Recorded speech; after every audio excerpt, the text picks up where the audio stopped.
I'm not walking out there. I got my money out 3 times.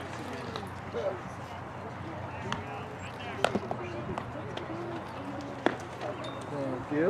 Thought you got lost for a second.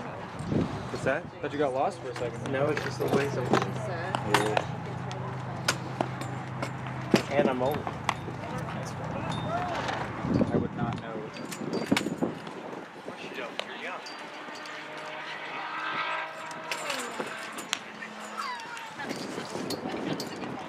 So, I thought Mrs. Wolf was going to join us too. Oh yeah. It was just going to be not like this time, but I guess a guest. But it'll be Fulmer and potentially Banks. Okay. Just got to go back to practice. This is great. I love how much visibility I have on this road. Do you guys have enough room?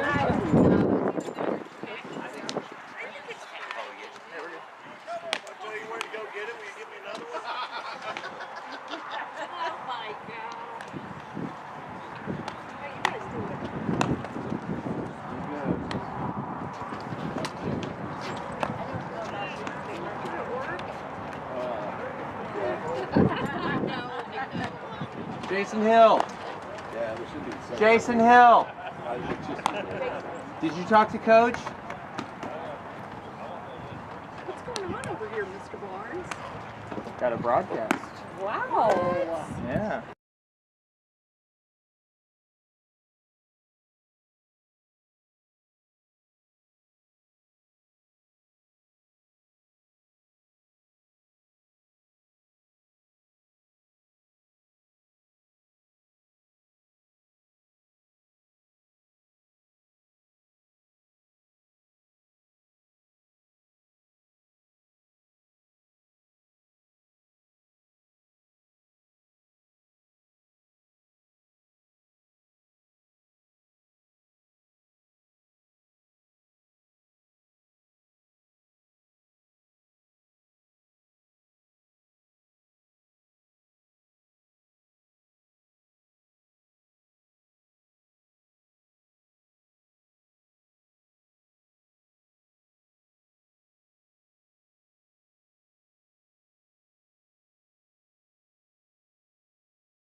Alrighty, welcome in here to NCS Live. You've got Reed McAvoy and Mr. Barnes here with you on the call for today.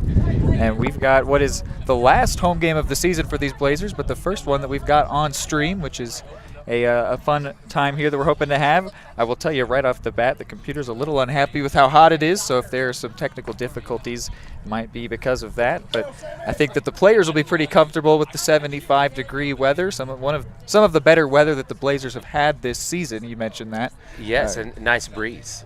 Today. Yeah, so I think the players should be pretty comfortable out there. They'll definitely be hot, but it is. It's a nice day for baseball. You know what that means is we're also going to see the ball carry a lot. Yes. The sun is fully out, and we might see some balls get hit out as well here today as the Blazers take on the Chargers. The flags on top of the on the goal posts. It seems like the wind is blowing to left today, a little bit out. So if we see anything pulled by the leadoff batter here, we could see something carry, and the leadoff hitter is Briley, and Briley's going to hit it to short, fielded well, and it'll be one pitch out there on the mound for Jason Hill. No, that's Jason Hill's at third. Excuse me, sorry. Who's out on the mound? What do we got? Maybe Sam Gleiser or Aiden Dunnigan. I can't tell from this angle. Here, let me check. We got 21 out there? No. Well, yeah. But Jason Hill. So that's going to be Wolf then is out there on the mound. Joshua Wolf. Get my stats up here. As the next batter in here hits it foul towards the left side. Coach Starnes told me earlier this year that Mr. Wolf is one of the most improved players from last year to this year. He's very pleased with the progress that he's made in his sophomore campaign. That one is high. So we got the count, looks like 1 and 2.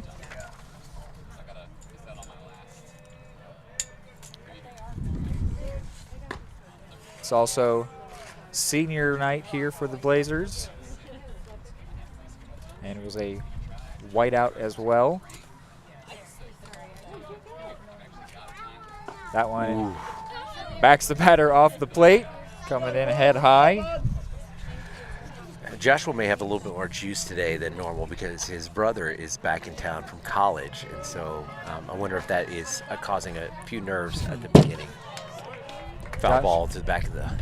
Has a remarkable 1.77 ERA this season, so having a very good year out on the mound so far.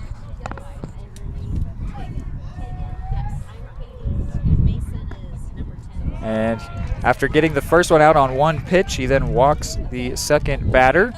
So now he's going to have to deal with a one-on situation here with one out.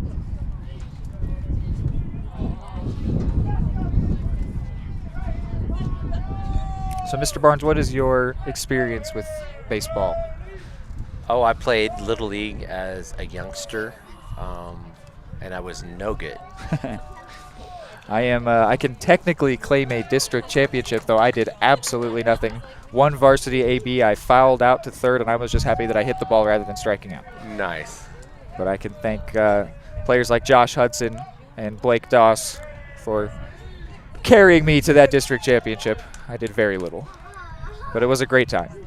Reed, it looks like Joshua's kind of settling in. He's got 2 strikes in a row. Here is the 2-strike pitch from Wolf, and it's lined out towards center, and it will drop down there and bobbled in center. So the runner's taken off for third, batter going towards second, and the ball is still getting fired in now. So a run will come in to score on what will likely be scored as an error out there in center field.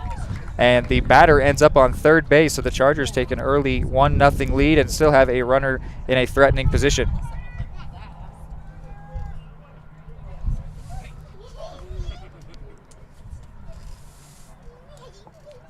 The trouble out in center was for Hall.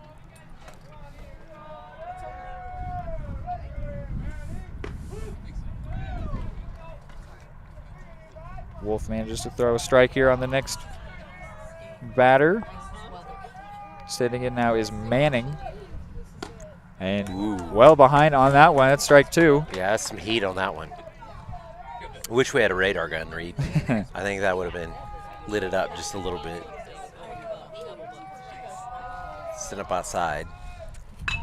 And now Manning hits it to left. A great snag over there. Monig keeps it on the infield. That was great play by Monig there.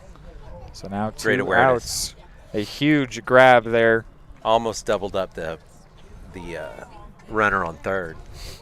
Would have easily scored the second run for the Chargers. And instead he gets Wolf out number 2 here.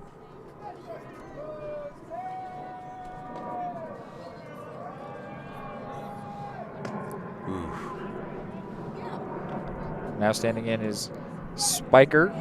You got to think whenever it's coming in high like that, that they makes them a little nervous at the plate. Oh, certainly. Nice, right in there. Wolf ahead of the batter again. One more, kid.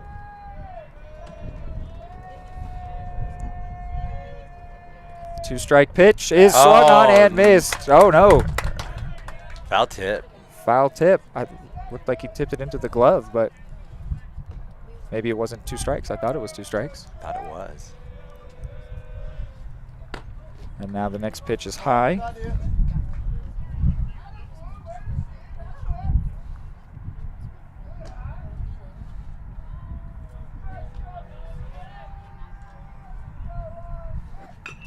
And now it's going to be a dribbler out to the mound. Wolf can't grab it. Monig can't either. So a second run will come in to score here in the top of the first. That's just Chargers on top 2-0. That's just unfortunate luck. They both had a shot at it. It would have been a difficult play either way. Yeah, they sort of took it away from each other.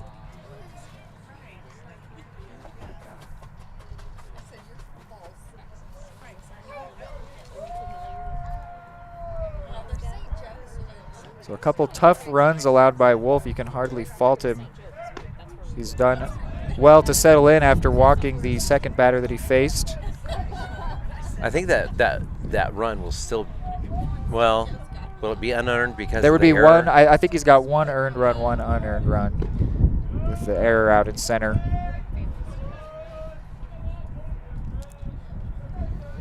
These teams do have some history. They've played twice this season. Once the Blazers won, that was at Heritage Christian, and then Heritage Christian got the all-important win in the KC Christian baseball tournament. It was the championship game, and the Chargers came away victorious. So an even 1-1 split on the year, and this one's going to be shot out to right, and it will drop, so that'll be a single for the batter. Meanwhile, the runner at first is going to try to turn towards third, and it's a really good throw, but couldn't get a tag, just pulled Hill away from the runner. The throw was there in time, though, just a little bit inaccurate.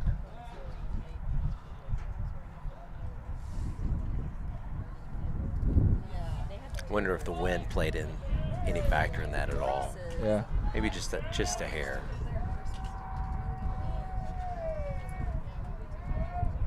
Sun and wind definitely making it tough for the fielders, which all the more reason for the Blazers to be eager to get on offense. Try to respond to this early lead that the Chargers have.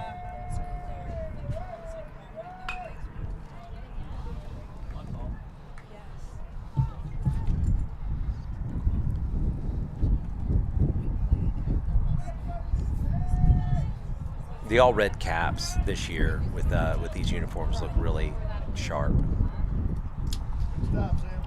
It's a good look. I unintentionally and unofficially retired my jersey number by forgetting to return my number 14 gray jersey. It's still sitting at home. Nice. So I don't know if they still use those grays, but if they do, no one's wearing 14.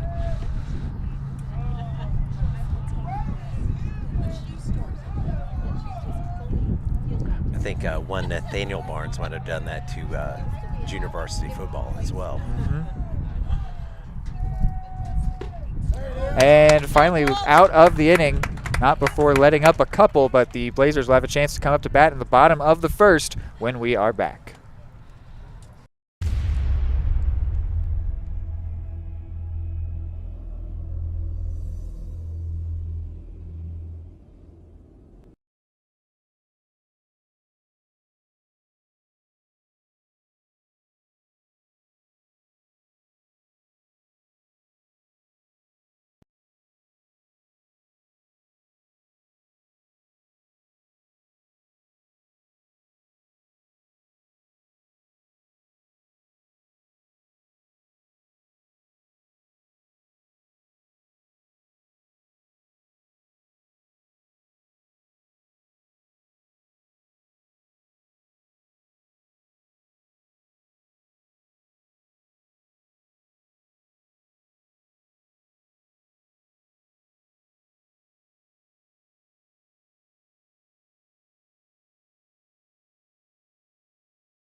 the third baseman, I was watching them warm-ups, doesn't have the livest arm. So if we have slow rollers like that, there's going to be a good chance we can beat those out.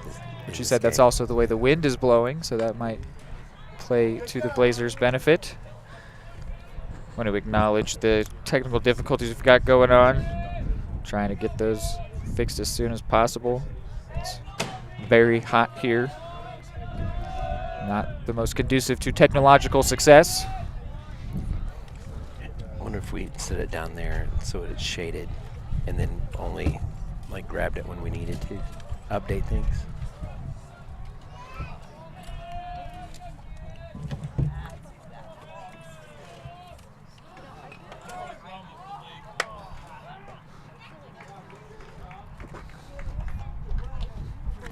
So we had a foul ball there. So Wolf's AB will continue. Dunnigan Returns to first. at first.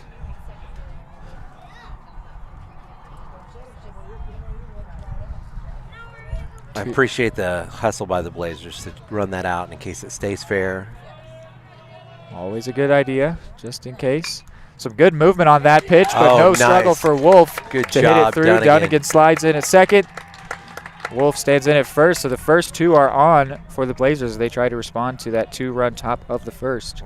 Dunnigan ran right over the top of that ball without getting nicked by it, which would have put him out. Yep. So good base running on his part. And it obscures the ball a little bit from the outfielder. Maybe it shoots through. But it was a good play by the right fielder. Guess we're going radio style for now because I cannot get the screen to load. Hopefully we've still got the audio.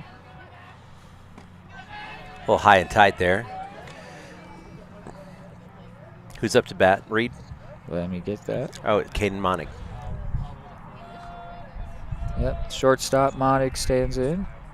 Yeah, we do still have audio, so, you know, we'll treat it like radio. Now the runners are going to advance on a pitch in the dirt. And and it looked like the double steal was on. So counted as 2 stolen bases, 1 apiece for Dunnigan and Wolf.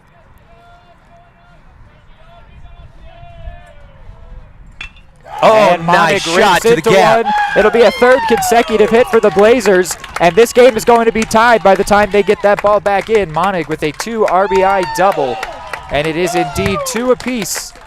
And standing up. Good job, Monig. And no outs. Blazers have already tied this one, and they've got our runners standing in scoring position. Well, you know that Coach Dave Starnes is going to be aggressive in sending runners. I thought it was a great decision to send the double steal and made that scoring possible, although Wolf may have been able to score from first on that double into the gap. Oh, yeah, they didn't have that one fielded for a long time, which allowed Monig to get comfortably in at second. So now we've got Sam Gleiser standing in. Takes ball 1. Man, I always feel bad for catchers, Reed. You know, they have to squat all inning, half inning, and then they get up there and bat and run. You know what? It's the life they've chosen. Imagine so. Woo. Came close to his knees. He didn't even flinch.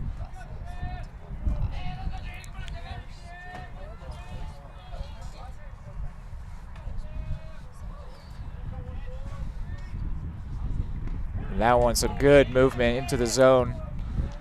You know, you were asking me about my experience with baseball and me playing Little League. I got hit by a pitch a couple times, and then I walked into a guy behind a guy that was in batting practice, got hit upside the head with a bat. And so I was really shy at the plate for the rest of my baseball career, which was very short. And I should add on to my experience with baseball. It's more than just a Mickey Mouse District Championship. I have been doing this commentary for quite a while now. Commentated for Eudora Baseball, where I am the voice of Eudora Athletics, as well as Johnson County Baseball, which just won a conference championship by way of a walk-off hit. That was a phenomenal moment that I got to call. Probably the most exciting moment, actually easily the most exciting moment I've gotten to call.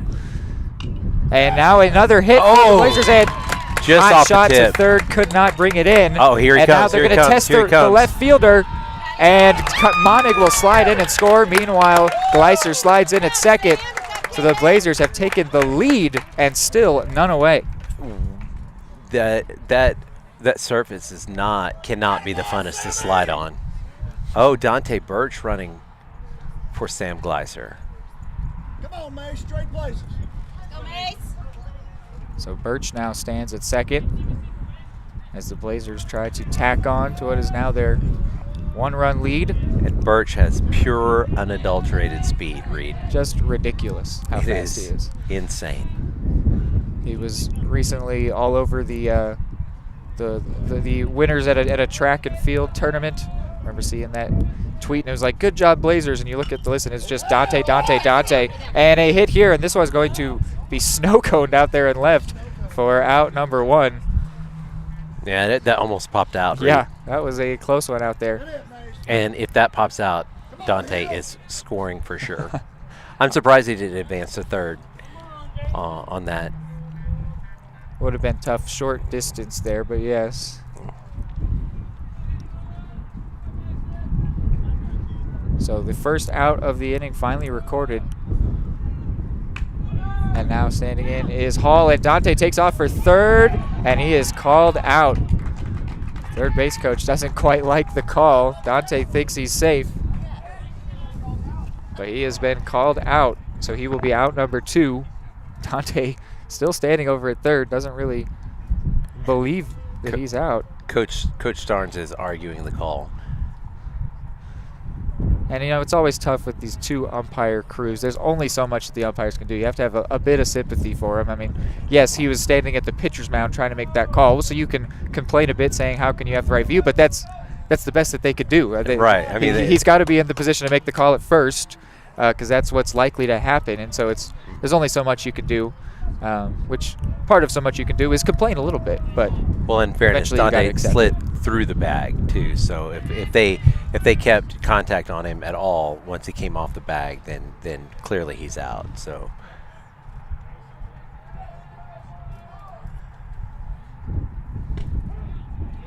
Ooh.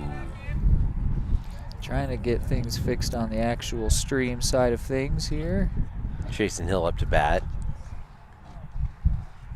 Score is 3-2 Blazers. There are now 2 outs in the inning.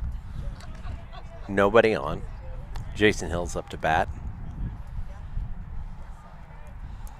We've got a couple guests lined up as well to be here later on the broadcast. Coach Bass being one of them, Mr. Fulmer being another.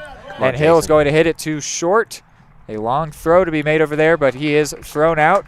So the inning is over, but not before the Blazers put up 3. They've got the lead heading into the second.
So are we live or are we? Yeah, I guess. I tried to go to break. It didn't do it.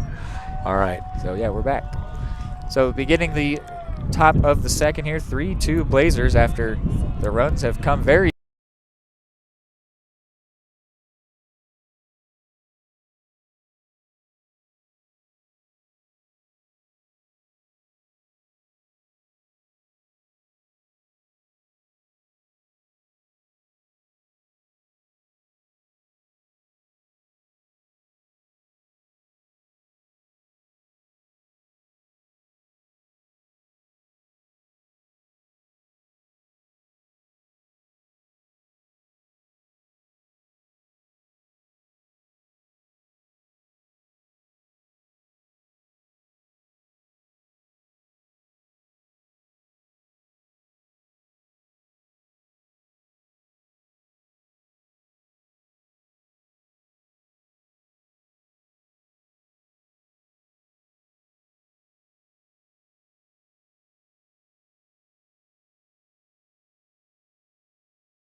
you would look at the Blazers and think, oh, it's going to be a rough year, few seniors, but Right. it has been anything but. They just won the 8-10 varsity team of the month, I believe it was. That was really cool to see them getting some honor by the 810 radio station, and then what strike pitch. 3 called right there. Just froze him in his tracks. First K for Wolf, and that is out number 1. Second. I thought Second K? Second K. We ended the. Oh, that's true. Ended the first inning on a K. First K looking, second strikeout.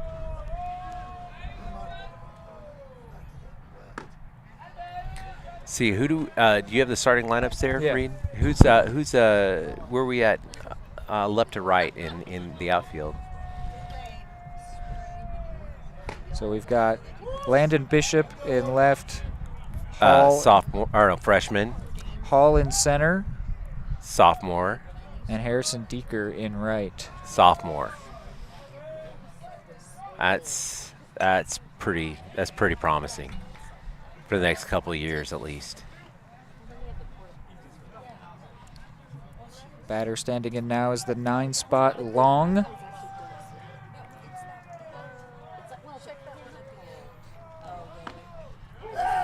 And another strikeout for Wolf, his second of the inning, third of the game, out number 2.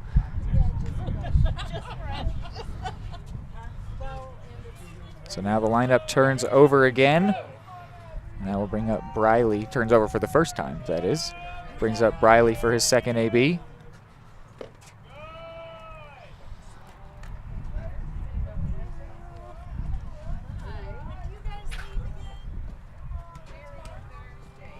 What's up?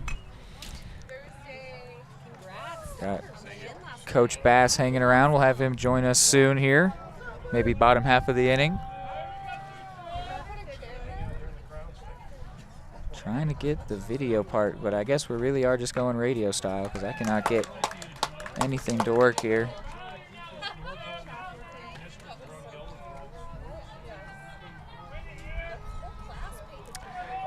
Coach Bass, one of the most beloved teachers at Northland Christian. That would be why I recruited him to join the broadcast.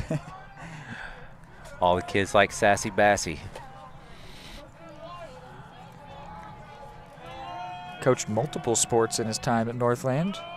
Now the volleyball head coach, which volleyball won districts yesterday.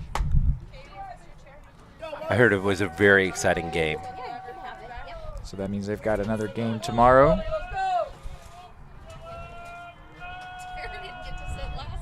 And that Briley really connects with this one. And he bat flips. He knows that that one is out of here. So this game is tied. A 2-out home run by the leadoff hitter Briley. After Wolf gets 2 strikeouts, he is then taken deep here, which we thought that might happen. We even said specifically left field would be the way that we would expect the ball to carry. And Briley had no problem pulling the ball. Carry it did. Yeah, right-handed hitter. Got a bit of a bat flip on there too, and now they're going to hand him Thor's hammer as a part of the celebration there. So this game is tied 3-3. I think that cleared the dugout in left field. Yeah, it is for the T-ball diamond. It is an interesting setup that we've got here with soccer goals, football uprights in the distance. There's a mini baseball field in right field. There's all kinds of stuff going on at this new sports complex for the Blazers. I think, if I'm not mistaken, right field is a softball field. Left field is T-ball. Gotcha. And then we're here in the baseball field on the southwest corner of the complex. A good spot, but outside from Wolf.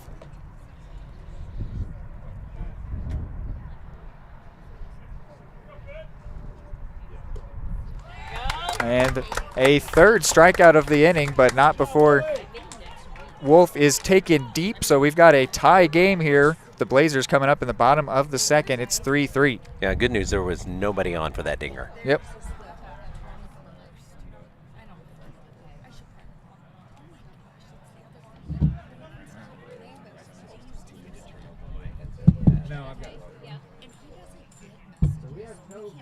because the computer's very happy how it is, but we have audio. So we're doing radio style.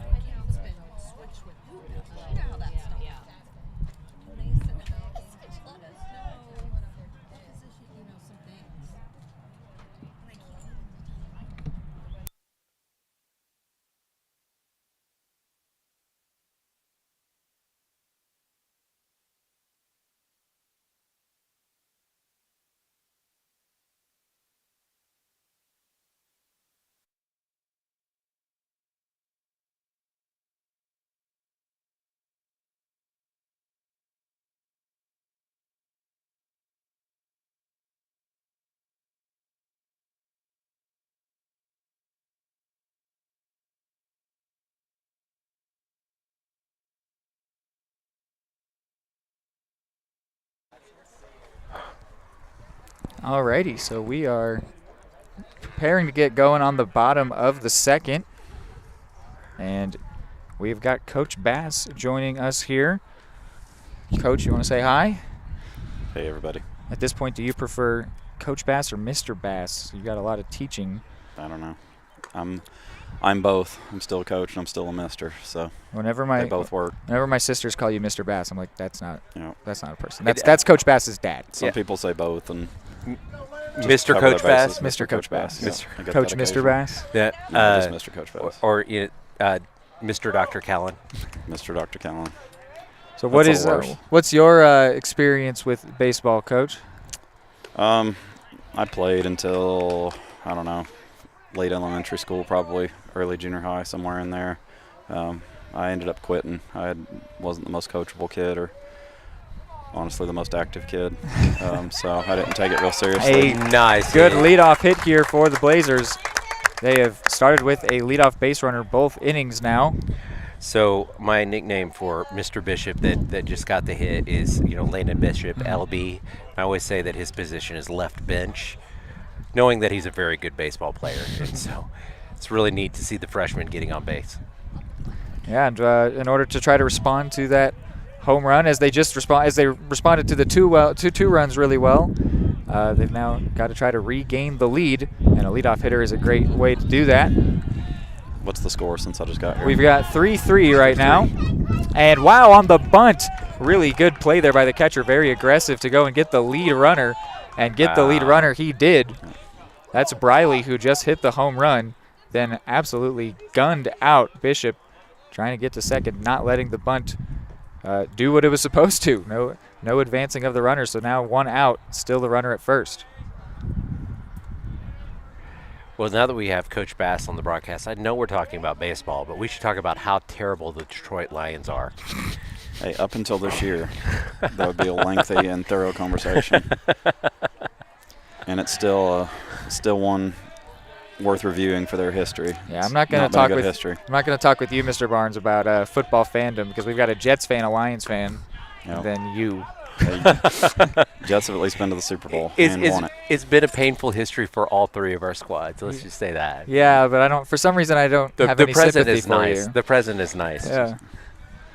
I was also saying, Coach, that my experience in terms of playing baseball is a Mickey Mouse District Championship, where I had one AB fouled out to third. I was just proud that I didn't strike out. There you go.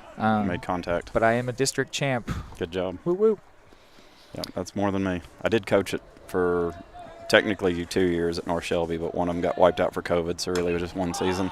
And now connected with well, sent out towards center, but it will be no problem out there, so out number 2. Now, no, not Dunnigan. Yes, indeed, Dunnigan coming in with the runner at first and 2 outs. Yeah, so we've turned over the lineup for the first time. Yeah, following that leadoff hit, and then the aggressive play by the catcher Briley to throw out the lead runner on the bunt. The inning is slowed down for the Blazers, but Dunnigan might have something to say about that.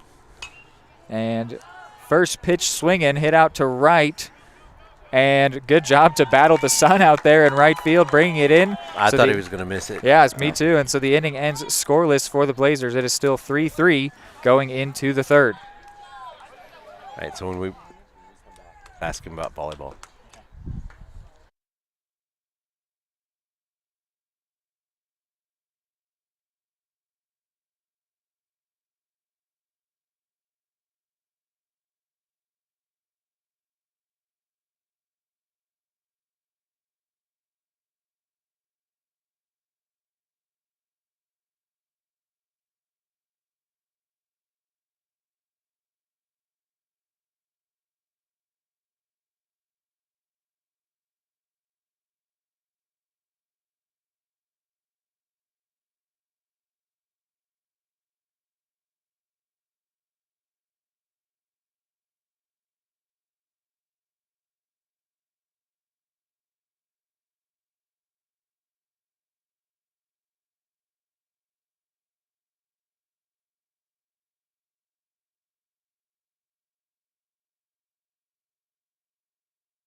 Ah, All right, back in here for the third inning.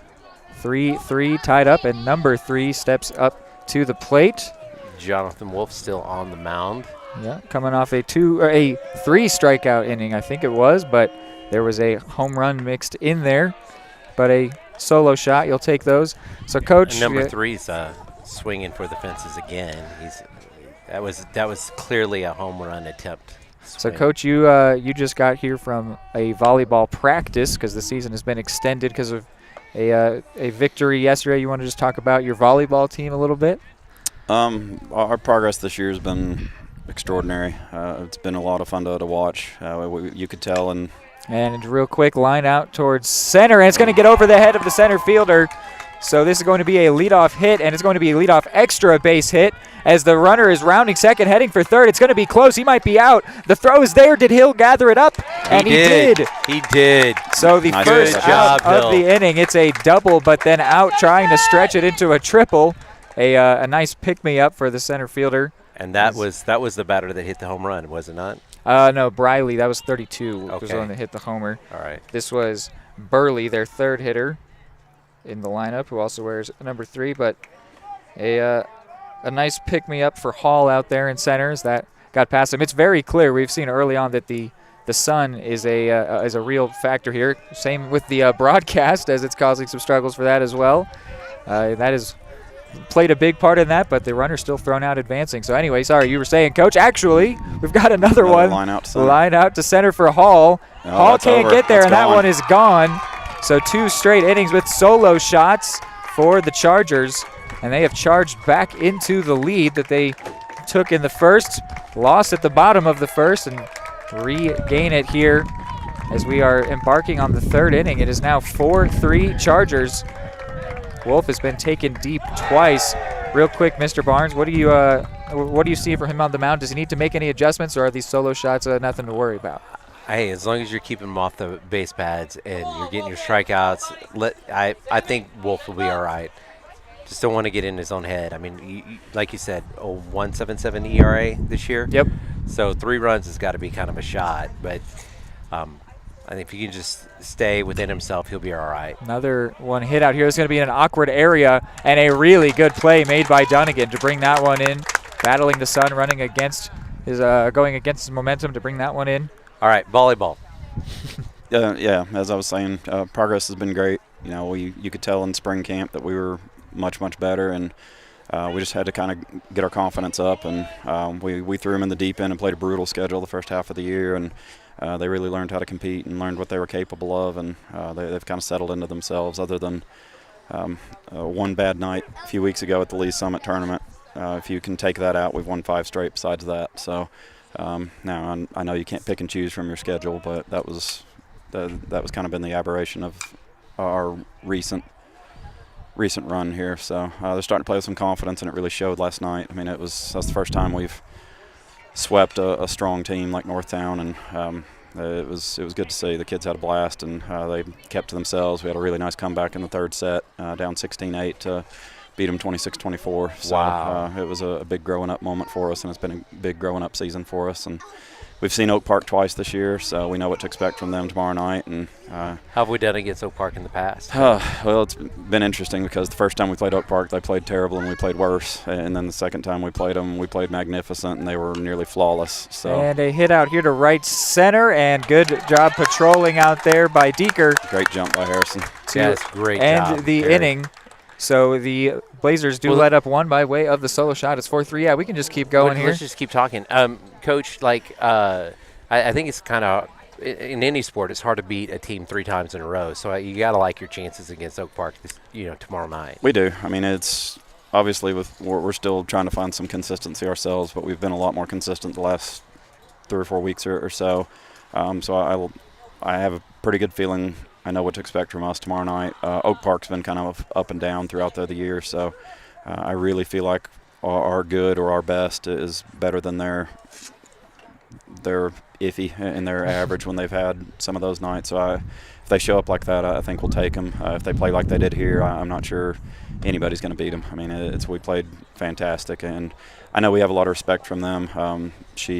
Their coach actually voted us as the 2 seed when we had the seed meeting. So she saw what we were made of when we played here back at the early part of April, and we won't take them by surprise, that's for sure. But I think if we can stay steady and just make sure that we're holding serve and playing defense like we did last night, then I think we'll give ourselves a good chance. That is awesome. Well, Coach, it's going to be weird for me rooting against Oak Park because that is my alma mater. Is it? As well as Mrs. Furing and Mrs. Wolf. Nice. But I will definitely be rooting against the Northman tomorrow. Good. Hope you be there. Hope we have a big crowd. We had a nice boisterous group of parents last night, and I think the baseball team is going to be there tomorrow night after they get back from East Buck. So it should be a good crowd and a lot of energy. And like I said, it's long as we can take their first shot or their best shot early on or whenever they decide to throw it, I think we'll be in good shape. Well, Coach, for those familiar with the high school athletics in the area, they might think, well, you played Northtown yesterday, you're playing Oak Park tomorrow. Those are awfully big schools, and that was my question whenever you told me initially. And you want to explain that? Yeah. So boys volleyball, with it being so new in the state, this is actually the first year it's been fully sanctioned by MSHA. Last year it was an emerging sport, and we still had to follow the rules and everything. And before that, we were just part of the Heart of America volleyball group, basically as a club team. With it being a new sport, there's one classification, and with us being by far the smallest boys volleyball team in the state of Missouri, we get lumped in with some big schools. So our district consists of Staley and Oak Park and Northtown and Winnetonka and Lincoln Prep and East and Northeast and Guadalupe Charter. So I mean. But some of those, like if we were talking football, those are like 6A schools, yeah, right? Yeah, I mean you're looking at 5 or 6A. I mean we've played teams that are literally 10 to 20 times our size all year. So graduating classes that are almost as big as our entire district. Exactly, but bigger. I mean, the entire district if you go all the way down. So I mean, it's like we play Rockhurst during the year. We played them twice. I mean, that's a school of 2,000 boys, and we're sitting here with roughly 100 kids total in the high school. So Wolf's got a full count here. He's trying to as he leads off the inning. Yeah. And he's going to work a walk. So the pitcher gets on base. And the pitcher's been a little bit all over the place. I hope the Blazers will stay patient and look for their pitches, and take the walk. That first inning was really good from him. If they can recreate that, they'll run away in this game. Didn't mean to cut it off, just adding in the baseball. You're fine. But no, it's great to have you here, Coach. Everyone loves you, and they, of course, associate you with all sports, as you love to wear every kind of jersey that there is. Yep. And all the pennants. All the pennants. Yep. I'm glad they didn't change your room, Coach Bass. That is actually one of the reasons why they did not, was what I was told. They did probably not would have want been too much to work. mess with that. It would have been a lot of work. It's actually not much to take them down, but to put them up takes a while. Yeah. So for those that have no idea what we're talking about, the senior prank this year was to flip Cartwright and my rooms, which is honestly an amazing prank. Amazing prank. It took them so hours. Proud of them. Like it was very, very witty and very wholesome. Great prank. And they did it like effectively. They moved absolutely everything. There was nothing left unturned. They moved absolutely everything across both rooms. And almost they pitched behind the batter for. Like over his head. That's charge the mound kind of stuff in the pros. Easily the best senior prank in the history of the school. Mm-hmm. Best I've seen in my teaching career. You avoided it, Coach, by just by your sports fandom. That's what I was told. Kept you safe. Yeah. Way too much stuff on the walls that they didn't want to mess with. I think they spent 4 hours flipping those 2 rooms as it was. I don't think they wanted to add another hour and a half or more to their work. So now the batter is Monig. Had a pitch come in and around the head before he had to duck underneath. But he seems to be Still stepping in near the plate. Still confident here, but he Oh, swings yeah, over Ty, top that's of one, a trouble. swinging bunt. The pitcher He's tries there. to fire over to first, but no dice, and then a pick back towards third, but no trouble over there either. So That the was a dangerous throw by the pitcher. Blazers are at first and third. Yeah, it was He was fortunate that the first baseman came up with that one. against the body, throwing all the way across the diamond pretty much. It was a good job by the first baseman to keep that one on the infield. But that does mean runners at the corners Is that Glizzy? It's Glizzy. as Sam Gleiser steps in. Glizzy went deep last night, so let's see if he can do it again. And the runner Monig is going through second, and then the runner from third is going to come home and score. The Blazers Double have tied the steal. game. Perfectly executed there. Perfectly executed with the delayed steal by Wolf.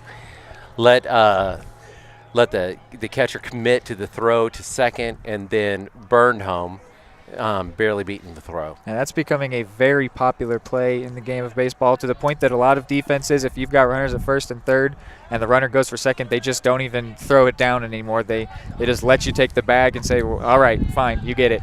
But that was not the case here. The Chargers thought they could get the runner out.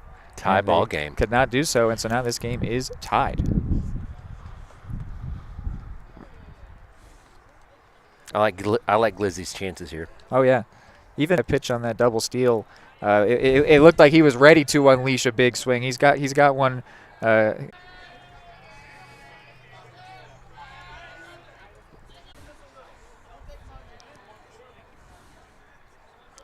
One of the three, and takes a strike there.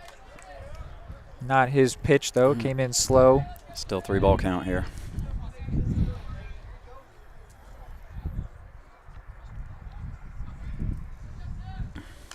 And that one was Just off dropping it. into the zone. He was on it. Yep. He was on it. But now the count goes full. The runner over at second.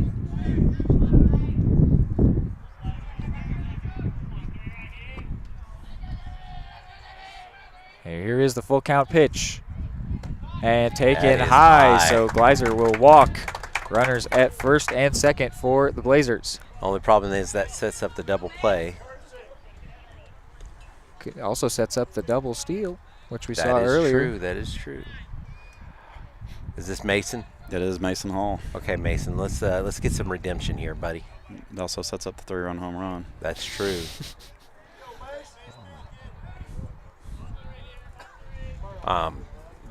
So hoping the best for Mason here. It'd be great for him to get a hold of one.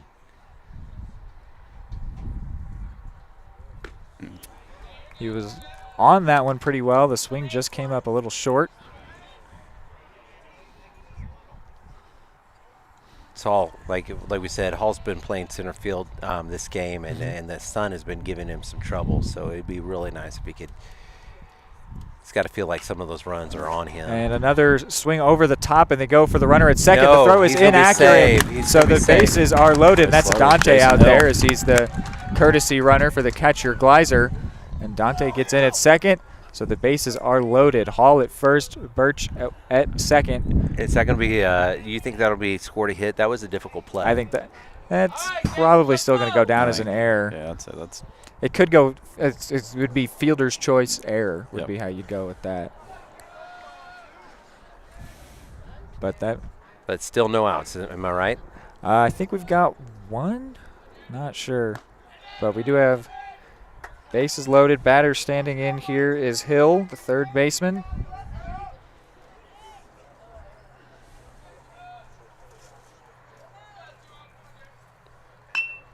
And Ooh, he a check check swing swing that off hits it mound. out to short, and he might end Got up him there. getting doubled off, and he Oh. indeed will. Nice play by Heritage there. That is a great play by Heritage. But you were right, it was no out, so the No run outs. still scores. It will not be an RBI, though, as if you ground into a double play, for some reason, you don't get the RBI. But the Blazers take the lead, 5-4. He so did not want to go on that. No. He was trying to pull. He was trying to get out of the way. And Completely the bat just came back around. A check swing and just hit off the top of the bat. It's crazy that it had that much power, considering he put no swing on it. Effectively a bunt. Oh, yeah. So now standing in with 2 outs, and the runner at third is Bishop. And Catcher Briley thought about a pick back at third on Dante, but Dude, you're playing with fire if you do that. but Briley did gun down the runner on that bunt last inning. To his credit, he has shown off that he's got a very strong arm. Now, if there's a collision is there collisions at the plate allowed on the high school level, Coach? Do you know? To some degree. They have to give the runner leeway on the baseline. I mean, I don't know the exact rule, but. And strike 3 is going to be called, so the inning will end with the runner standing over at third. But the Blazers do take the lead. It's 5-4. Yeah, just thinking with Dante having signed to go play football for Wyoming next year, that would not be a collision I'd want to take as a catcher. I just don't want Dante running at me at all. Yeah, that kid is solid and a lot of speed. Coach, if you want to stick around, you're free to, but we've got Mr. Fulmer waiting on deck as well. I'll hand it over to him. So if, we could thank you for the time you spent with us, and good luck to the volleyball team. Thank you for joining us. Hey, what time is that game tomorrow night, Coach? It'll be 7 o'clock at Staley High School. 7 o'clock at Staley High School. Do you know what the admission cost is? I think $6, and tickets are only available online. Only available online, so you cannot pay at the door. No, you have to either buy them off the Mission website or get the ticket link from one of the players or one of the coaches. Okay, well, will you send me that link because I may or may not be able to come? I can. Okay, please do. All right. Thank you, Coach. Thank you. Hope to see you guys out there tomorrow. Thanks, Coach. Thanks. See ya. Thanks, Bass. Oh man, I love the old school. See, is that old school? Yep. Yeah. It's a Mariners. Old school Mariners throwback. All righty, so we've got Mr. Fulmer making his way over here. Used to be Coach Fulmer. Did you know that he was our first basketball coach? I had a bit of knowledge of that. I think first basketball coach. We'll have to ask him when he gets over here. All righty, well, here he is. The man himself, Mr. Fulmer, joining in here. Or should we call you Coach Fulmer? There you go. I hardly need to introduce the voices here with me, but Mr. Barnes on color, and now Mr. Fulmer joining. I'm Reed McAvoy, as it is 5-4 here. So, Mr. Fulmer, you want to tell us or Coach Fulmer, you want to talk about your history with the game of baseball for a little bit?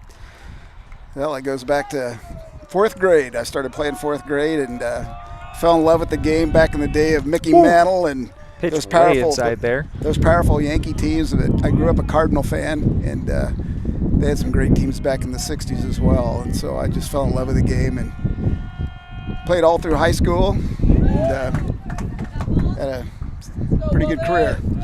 So. Well, there's a part you're leaving out there. It says the tryout for the Cincinnati Reds. I think that's a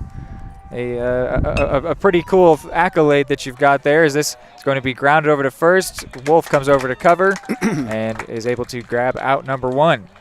Cook could have taken that himself. Come on now.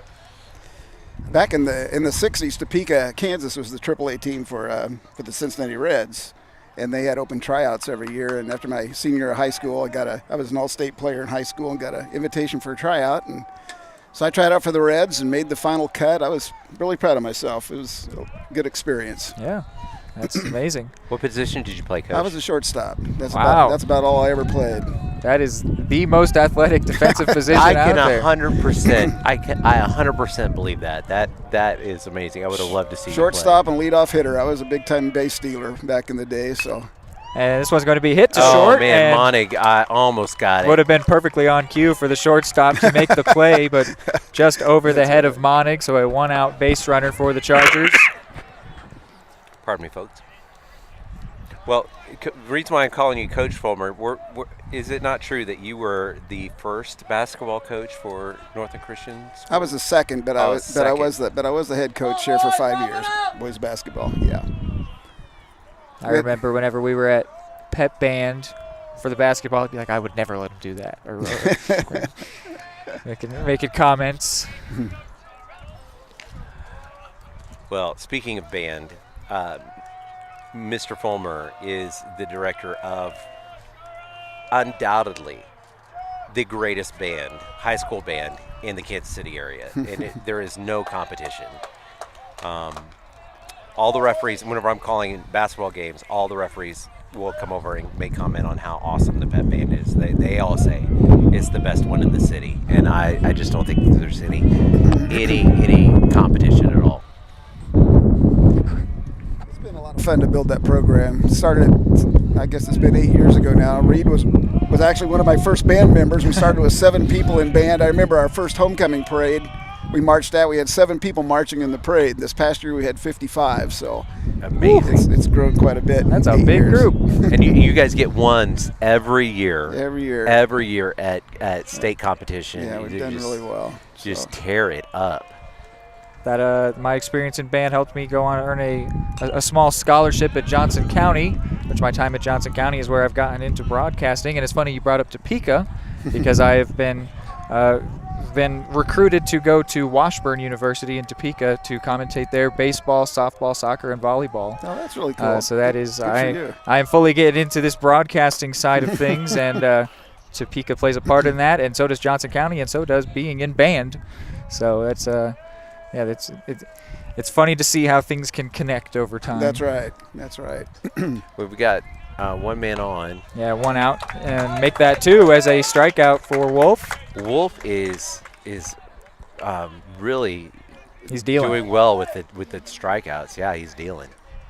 I'm really glad that he hadn't got down on himself with the 3 runs. Speaking of the runs scored though for the Chargers, Briley went yard last time he was up, and it was long gone on left field with the wind helping it a little, but it was mainly out of here right off the bat of Briley. He had no doubt about it either as he flipped his bat. Yeah, maybe that's why that one was pretty high and tight. I think Josh was maybe sending a message. But he is now up here with a runner on, which we've been complimenting Wolf's ability to keep the runners off of the bases. And that runner only is on because it just barely cleared the head of Monig at short. But he's got to be a little bit careful here. Say, Mr. Fulmer, how excited are you for the future of Northland baseball? I mean, goodness. Oh, this is awesome to see. Just one senior, lot of sophomores, a freshman is in the starting lineup today. Yeah. And we've really been good since day one. This is our 4th year of baseball, and we've had a pretty competitive program since we started. So it's really good to see. Yeah, but Briley's going to get walked, so there will be runners at first and second. Can't really blame Wolf, though, for getting around Briley, dangerous bat that he carries. Yeah. I mean, they've been competitive from day one, just like you said, Mr. Fulmer, but they also just they keep getting better. And Dave Starnes has just done a really good job of building a winning culture around this baseball team. Yeah. Briley's going to get a courtesy runner, just as Gleiser does when he gets on base, so he can go and put his catcher's gear on. A lot of folks may not know, but I was actually a high school baseball coach for 12 years, too. Oh, wow. 2 different schools. Where'd you coach at? Faith Christian Academy in Colorado, which was a big 4A school. Before that, I was at a school about this size in Salt Lake City, Utah. Started the baseball program there, and it's kind of very similar to what we've done here. We were competitive right from the start and went to the state championship 2 years in a row, and so it's just been fun. Well, with you being a Cardinals fan and try out for the Reds, it's got to be pretty familiar territory to be rooting for these bright red Northland Christian players, huh? Well, my high school team was red, so I guess I just stay with the colors. Yeah. And they look sharp, and they read that. I can't stress to our listeners enough that they look really, really sharp today. You're saying the uniforms, the play, all of it? All the way around, yeah. Look good, feel good, play good. We've had a couple of really good plays by the shortstop, made a great play. Our right fielder made a nice running catch in that last inning. So yeah, I mean the only thing has been like the dead center, but the it's been a little bit of trouble. But that's just he's looking straight into the sun on all those. Plus, that's the hardest play for an outfielder. That ball hit right at you. Yeah, it's hard to judge it. But I mean, but he's looking right into the sun on all those. Yeah. So I know that Mason wouldn't make any excuses for himself, so I'll make them for him. That's pretty difficult. I was looking at it, and I was like, I feel like I've seen the name Fulmer on the back of a Cincinnati Reds jersey. Indeed, I have. Pitcher named Carson Fulmer. Right. Got up to the bigs in 21 with the Reds. There was also a Michael Fulmer that pitched for the Tigers. Yes. Yeah. No relation. Every time I see those their names, I do think of you. Got to check. Like, is he from Missouri? Might there be some relation? No, he's not. Is that are you originally from Missouri? Johnson. Is this one actually a comebacker? Wolf makes a great play to get that one. Good job. Fire over to first and end the inning, so inning. they will strand the 2 runners on. So yeah, Mr. Fulmer, are you from Missouri originally? No, I'm a Kansas native, northeast Kansas. Okay. Went to little tiny grade school, 7 kids in my class, then at 4A high school, Wamego High School, Kansas. I've commentated a few Wamego games, being the voice of Eudora Athletics. And they've got some good baseball program there as well. Is Wamego, is it like in the Atchison area? Manhattan. It's about 10 miles east of Manhattan. Okay. But yeah, it's around that area. Wait, so you grew up 10 miles east of Manhattan, and yet you're a KU fan? Rock Chalk, you betcha. Story behind that too. Always got a story. My junior year of high school, I played basketball in high school, of course, and went to the KU basketball camp and absolutely fell in love with the place. I'd been following K-State sports up to that point, but Ted Owens was the basketball coach back then, and went to the KU basketball camp and fell in love with the place. Well, I always know we have several red trucks out in the parking lot, but the one with the KU license frame, we all know is Mr. Fulmer. That's right. So do you like to make it out to a lot of the home games, Mr. Fulmer? For here? Yeah. This is only the second one I've been to. The weather's been so nasty. It's been cold or windy, and just, my age, it's hard to get up and want to do these things very often anymore. Yeah, but no, even just like checking in on games online, seeing how good this team is. Oh, that's I've been sort of what what brought me here. Of just like, man, this team's doing good. They look like they'd be fun to talk about. That's for sure. Well, I've been bragging them up every chance I get. So, Caleb Cook's up to bat. Yeah, Coach Starnes has been giving me a hard time. He's like, "Hey, I love that you call all the games you've called for us," because I told him at the beginning of the year I would call games over the PA like I do for basketball, but we don't have our PA system in yet. And so he's every time he sees me, he gives me a hard time about it. I think that baseball PA is the most pure form of sports PA announcing. You get to be constantly talking, introducing the batter, new pitchers. Yeah. It's a real dialogue with the crowd. It is. There's a lot more dead time too. And now running at second base. There you go. Dante Birch. Swing and a miss by Cook. He was swinging out of his shoes on that one, hoping to. But I look forward to when we get our PA and then being able to play walk-up music for the guys and stuff. They will love that. Oh, man, that was inside, Caleb. Come on, man. And Cook is going to be thrown out. Oh, darn it. There have been a lot of swinging bunts induced by the pitcher. Harrison Deeker, he has got the quintessential baseball haircut. Yes.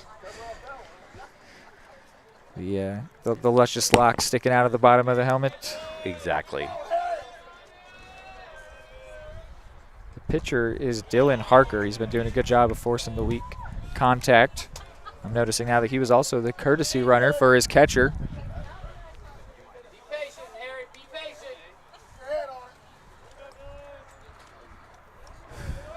So here is the right fielder. What does he bring to the plate? And he's going to hit it towards short. A diving and it attempt. Gets through. But the glove got sort of bunched up on the ground. Yeah, I think that he had it there, but the glove didn't go the way he expected it to. No matter what, Deeker will take it as he stands on first. Overran it just a little bit. One thing I'm noticing about this field, it's a beautiful field, but I think the ball is a little bit slower than what you anticipate. It's definitely, there's a lot of different going on than what anyone would be used to. Having a softball field out in right and playing on a football field that you could see most of still intact. And a pickback at first, and it was not a bad idea, but Deeker got back in safely. The sliding is a little bit awkward, I've noticed as well too. And then you also have the soccer outline. Like you can clearly see like Deeker's on the 6-yard box right now for soccer. And Dunnigan gets into one. Center fielder tracking it, brings it in. There was some good contact put on it by Dunny, but couldn't do anything with it in the end. So now Wolf back up. This is a really good game so far, Reed. Oh, yeah. 5-4 is our score here. I know we don't have the score bug or the screen working for you. Sorry about that. As a steal attempt by Deeker. He got a really good jump, but he is still wow. Oh, he is safe. Throw there in time, so much so that that Briley was ready to head to his dugout because he made a really good throw, but the tag not made at second. So Deeker is in, and Wolf's AB will continue. But yeah, so what to say again? Sorry about that. I guess we're going audio only, not what I had planned. In fact, I had a lot of nice music and some transitions planned for you guys, but instead it's just going to be black screen, and you can hear some voices bring it to you here, sort of radio style. And it is a lovely day here, wind blowing out towards the left field. So, Mr. Fulmer, what was your favorite piece this year that you guys did in band? Probably one of the pieces we did for a contest called Choose Joy, based on the big swing by Wolf. Theme Ode to Joy. Okay. Ba, ba, ba, ba, ba, ba, ba. Yep, that's the one. Yeah. Band did a great job on that. It's probably one of the most difficult pieces we've played. Who carried the melody? And it's hit out to left center, and it will drop and it drops. Deeker might have a chance to score. He's going to try to. The throw is gathered at the mound, and he's out. He is out. The cutoff throw was made from the mound. The first baseman helped him out. Deeker cannot believe it. He is incensed as he heads to the dugout as the inning is over following that hit. So the final out of the inning made at home plate. So it'll still stay 5-4 here in this game.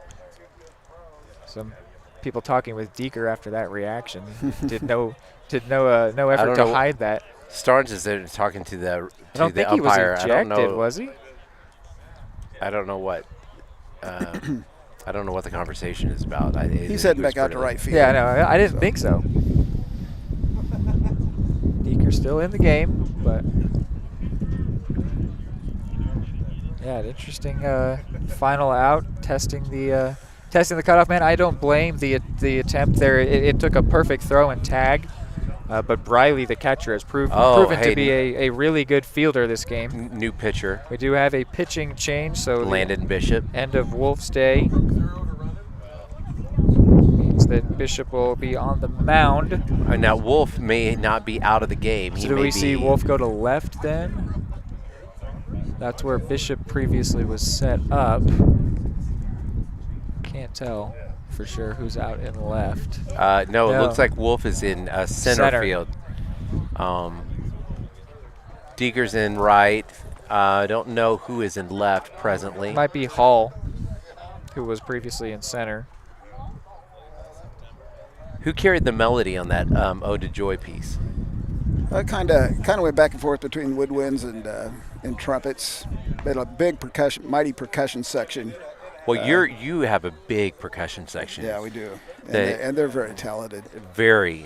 As a matter of fact, the kid that's on the mound right now is one of my lead percussion players, Landon Bishop. Yeah. So. Yeah. Your percussionists are very good, and they're very prolific because they're drumming in class every day. Yeah.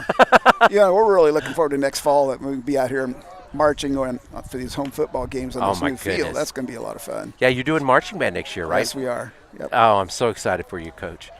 That's going to be awesome.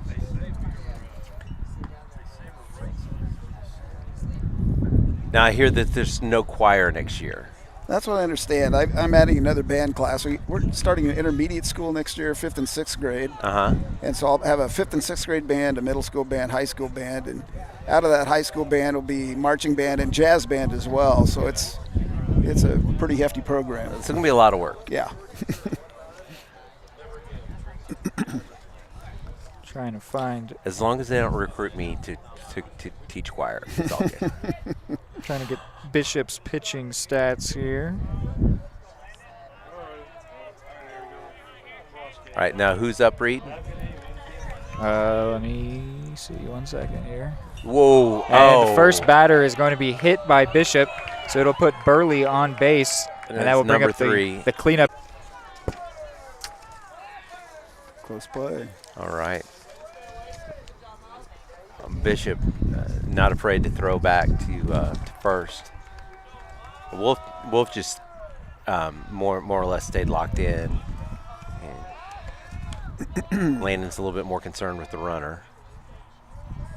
Hopefully it doesn't distract his concentration on the mound. Blazers still with the lead, 5-4. A little low on that one, I think. First, Manning is the batter. From our vantage point, I'm having a hard time seeing what kind of pitches they're throwing. I know that they don't just throw fastball changeup. Oh, yeah, we've seen some very good movement, especially by the Chargers pitcher.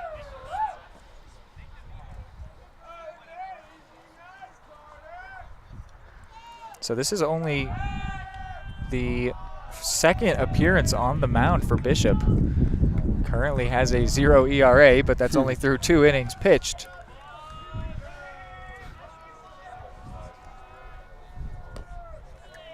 Come on, Landon. You're going to be all right. Just settle down. So maybe turning to someone new here as the season gets late on. Final home game of the year. There we go. He's going to be hit out to second, and it will get almost through. got it. Almost got it. The diving attempt by Dunnigan does not bring it in, and then some trouble getting it in, but it won't be a problem as it finds its way to third base, so the runner stays put at first and second. Heads up play by Hill. So the hit batter standing at second, and then a single follows that. So now stepping in will be Spiker. With 2 on here. The Blazers lead of only 1 run. Hangs in the balance with the runner in scoring position. And a bunt attempt here, and it's a really good one. And Bishop's going to go for the lead runner, and he's going to get him. Nice play. Well Good done. job, Landon and Jason. So the runner's still Heads up play there. same spot, just adding out. Runners at first and second. Here in the top of the 5th. So, Coach, were you pretty aggressive baseball coach? You like to run the base paths? Oh, yeah. I feel like Coach Sarge is not afraid to be aggressive. I was really blessed, especially when I was in Utah. I had 2 Division I pitchers on my team and as a 1A school, so we were really, really blessed. Had some real talent. I think Starnes really lets his players be who they are. Whatever talents they've got, he doesn't do anything to hold them back. Mm-hmm.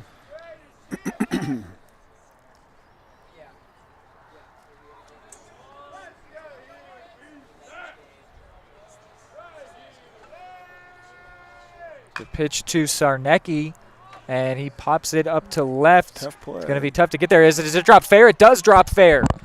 So now a runner's going to get to third, and Sarnecki actually pulls in at first. The bases are loaded here with 1 out. It was a really, really tough play. I think Hill might have thought it was going foul because he didn't really go to chase that one down, and then Monig got in the area, which he would have had the best look at it, and just landed fair just out of reach. Sun again playing a part here. Yeah, it would have been Hall might have been able to come in for it, maybe, but so now he didn't get any kind of break at all. Yeah, after a hit batter, then a single towards second, and now a weird pop fly single, which is followed by the bunt attempt that turned into a fielder's choice, getting the lead runner. All that has his bases loaded with 1 out. The batter here is Chrisman. He's 0 for 2.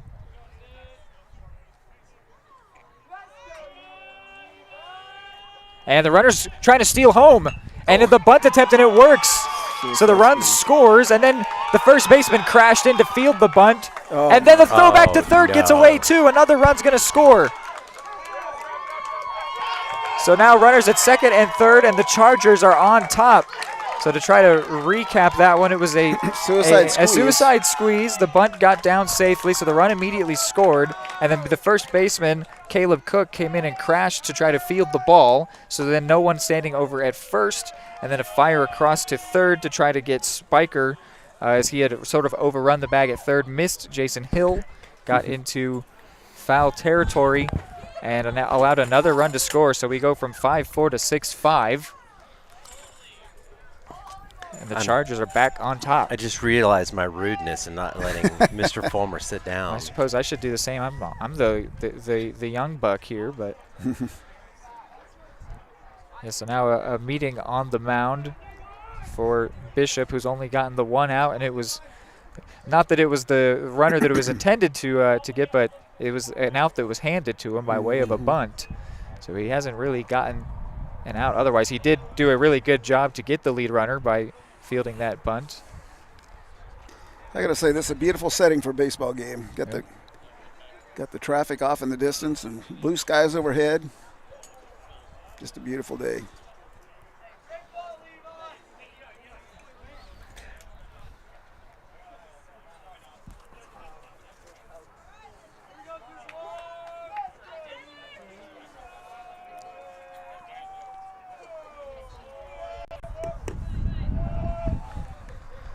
Pitch to Morgan.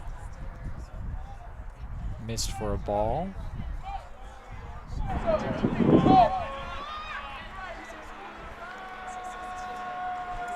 If you were Landon Bishop's coach here, what would you say to him? Actually, hold that thought. Mr. Fulmer has another run is going to score, and it might be 2. Indeed, it is. So the Chargers' lead is now 3 as it runs 8-5 here in the top of the 5th. If you were Landon Bishop's coach, Coach Fulmer, what might you go out and say to him? Well, he's throwing strikes. I mean, that's all you can ask. You know, he hasn't pitched much, and it's just that those strikes are hittable if you don't have a lot of movement on your pitches. So you might. So what are you telling him then? To try to keep it out of the zone, put some movement on it. It's hard to say. I think he's going to get hit again here, and it's going to drop again. So another consecutive hit, but they will double up the runner going back to second. Did they get him? No, they did not. They were Monig unable to get the runner who had overrun second by a wide margin. We're not covering bases. Yeah, the energy has dropped here. Several times are starting to spiral a bit on the Blazers.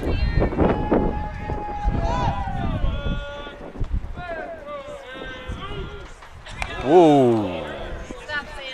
They pitched well behind the batter.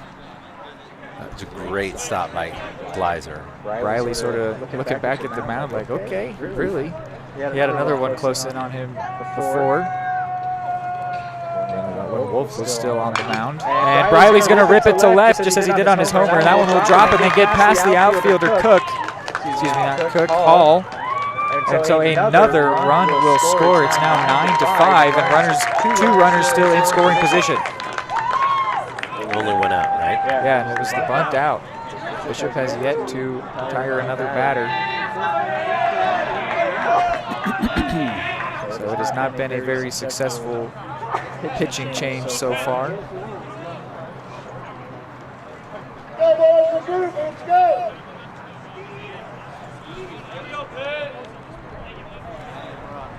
With a game tomorrow and districts coming up, I'm sure this might be one of those situations where it's take one for the team, Landon. Do your best. Yeah, districts start tomorrow. They've got one more game. Districts are start on Saturday, I believe. Friday or Saturday. Ooh. And they're coming in high and tight, fast. I'm not sure, but I think our seating is already set. So as far as that goes, we're probably trying to line up our pitching for the tournament run. Looks like we're getting some computer functionality back, so that's nice. Got some actual visibility for you here. The game at 9-5, and now a catcher's visit. If there were to be another mound visit for Bishop, he'd have to be pulled because it would be a second mound visit from the manager, but Gleiser is free to go and talk to him.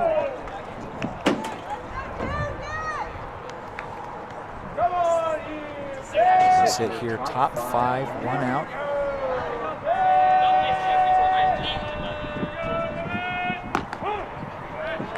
That was right down the middle.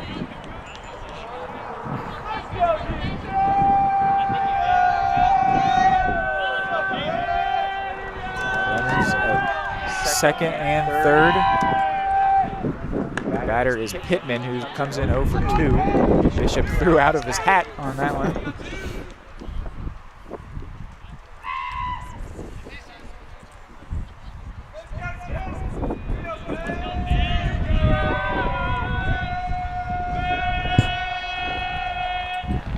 And a swing and a miss.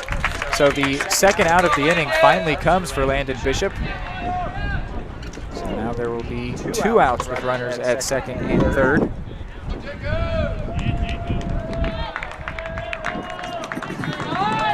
Bishop let up 6 hits before getting that strikeout, matching Wolf's total.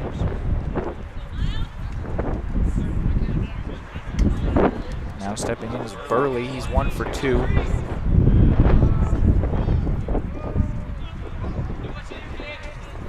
Was also hit by a pitch.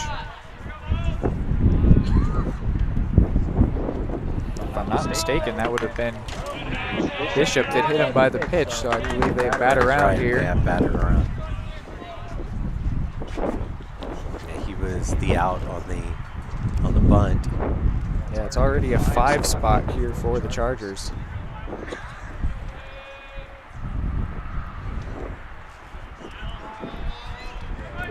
Here's the 0-1 to Burley. Taken in there, strike 2.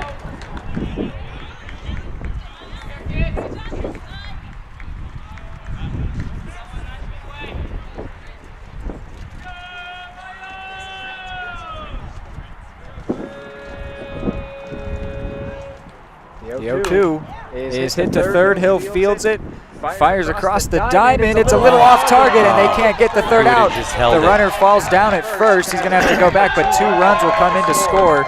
It's now a 7-run inning for the Chargers. If he'd have just, the runner was running right into him. If he'd have just held it, he could have put him out at third. Hill had to make a tough throw across the diamond. I think he was trying to take away the run, because if he tries to make the play on the run. Right, missing the mark, missing Caleb Cooks. It's now 11-5 here. Come on now, go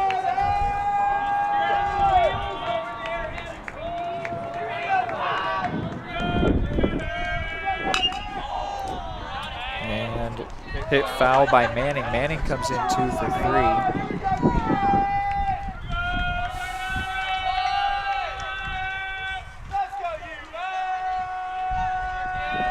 It was interesting that the runner Burley fell over at first. He probably would have gotten to second safely, but it could have been interesting had he not been forced to retreat back to the bag. And Manning rips another one foul with some chutzpah on it. That one is gone. Foul. Get him here, Landon, get him here. Somebody's little sibling's gonna have to go chase that one down.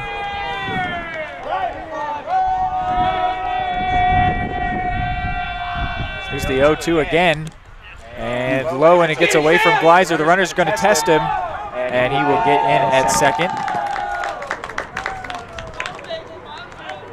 The pitch in the dirt just sort of ate up Gleiser. It was a good throw down, but it was always gonna be a tough play. This inning is real uncharacteristic from the way we've been playing all year. Just a tough inning. Even just today. Yeah, that's right. I think it's, unfortunately, it comes down to the pitching change a bit in large part. There have been some tough spots in the field. At this point, Bishop should have gotten out number 3, but it took a while to get to that point. Manning is putting up a really good fight here. All kinds of foul balls. Still a 1-2 count. Bishop already at 30 pitches.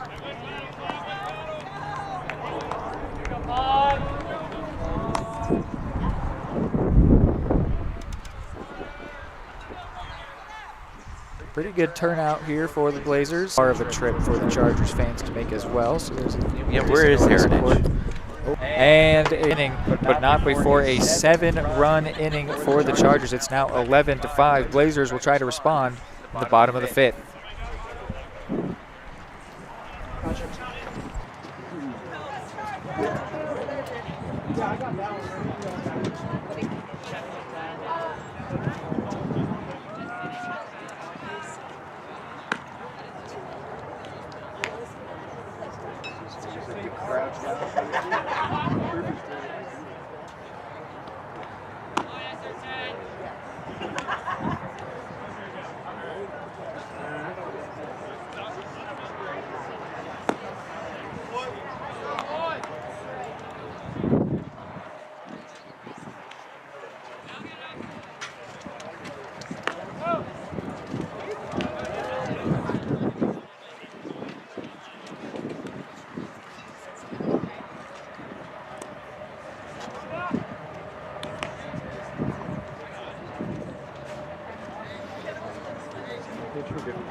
Different picture.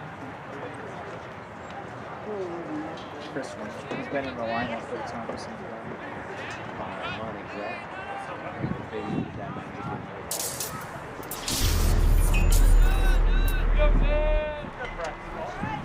Alrighty, welcome in here, bottom of the 5th. Caden Monig steps up to the plate, and he's going to be doing so against a new pitcher. Chrisman coming in to replace Harker, who had done a really good job. Actually, looking at the game changer here, we got sort of caught out. They're on their 4th pitcher here. Oh wow! They've had actually their 5th. They've had a different person pitch each inning. So Chrisman is in here for the 5th. Nice to have the game changer score of things now. So make sure I'm saying things accurately to you, like things like Monig steps in 2 for 2 in this game.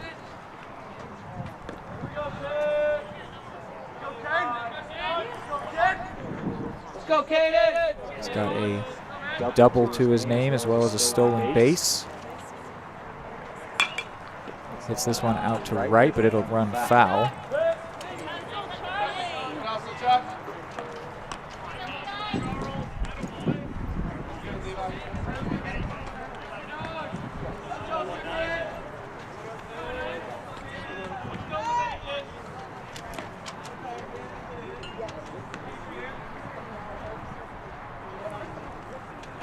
Takes that one in the dirt. 2-2.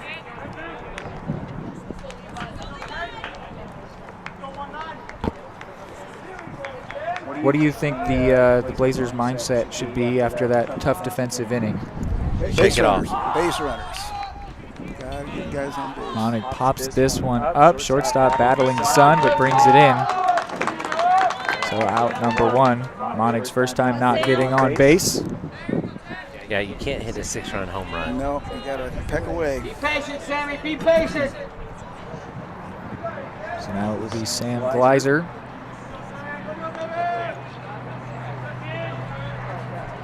And popped up straight back, and the play is made. So now 2 outs very quickly here. Not the ideal response so far. And you know what? If the next inning continues the way that the previous half inning went, the Blazers could find themselves in danger of getting mercy ruled here, having the game ended early. It's 10 after 5, which we are here in the bottom of the 5th.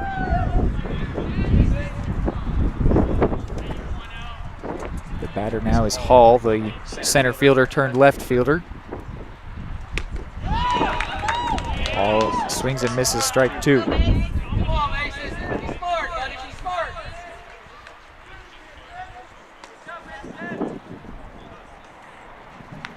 The 0-2 from Chrisman is taken for a ball.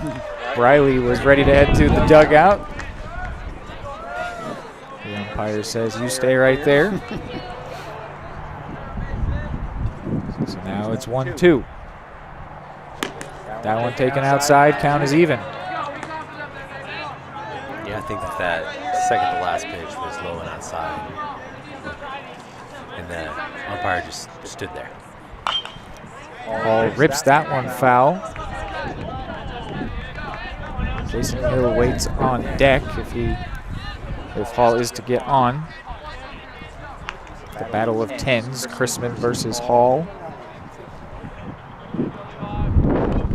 And Hall swings, and did he get a piece of it? He did. He did get a piece of it. So the AB continues.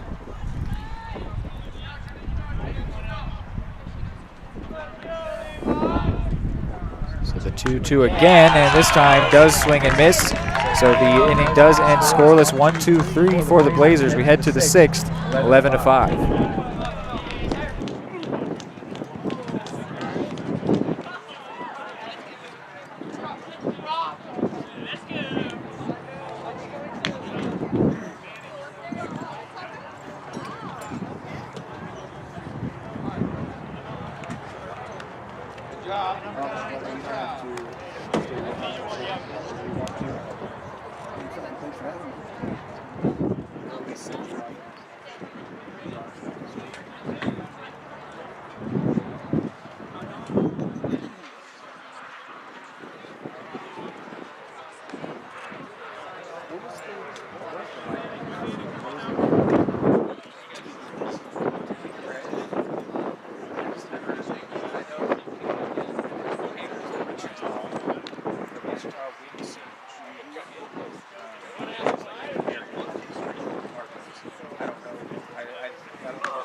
I know recently.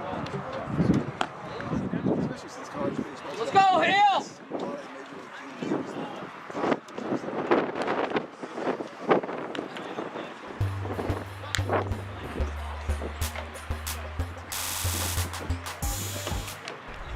All right, top of the 6th. Looks like we've got Dunnigan out on the mound. Indeed it is, so he will be coming in from second to pitch. Let's see, does Bishop stay in the game here? No, we've got Rorabaugh coming in at second. It's Braden Rorabaugh. Dante Birch is in left. Birch in left, that's where Hall was previously. So Hall might be done for this game. I don't know if we ever did an official lineup, so now running across the infield is Cook, Rorabaugh, Monig, Hill, and then left to right in the outfield, Birch, Wolf, Deeker. Behind the plate is Gleiser, and now on the mound, Aiden Dunnigan. Facing off against Spiker, who's 1 for 3 so far in this game. Dunnigan, I haven't seen pitch this year, but I know that he's one of our top pitchers. Oh, some good movement on that. That bent back in for a strike. Started outside and come back in. Try real quick to pull up Dunny's pitching stats as Spiker is going to hit that through the infield. Gleiser sort of took a look at Rorabaugh, like, why didn't you take a better attempt at that one? Yeah, Rorabaugh broke the wrong way. So that will put a leadoff runner at first. He actually vacated the spot with the all win.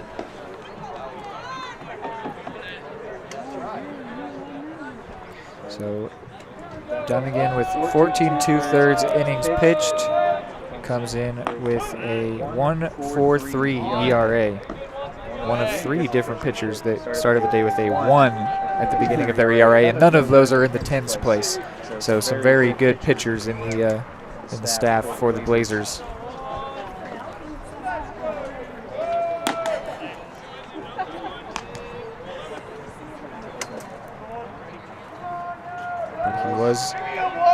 He immediately was taken for a hit. So now he's got some work to do with Sarnecki at the plate. And Sarnecki is 2 for 3. I don't know, Reed. I don't know. That maybe should have be scored as an error. Well, it can only be an error if they touch the ball, which is a dumb rule, but it is the rule.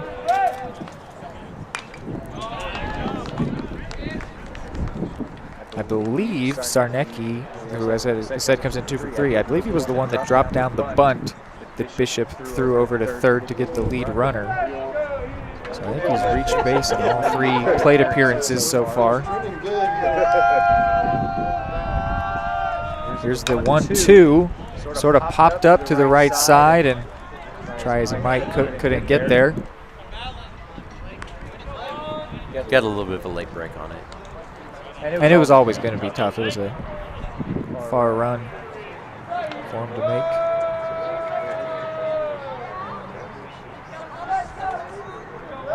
Here's the 1-2 again, and swung over the top of. Sarnecki can't run to first as there's already a runner over there. So he is out number 1.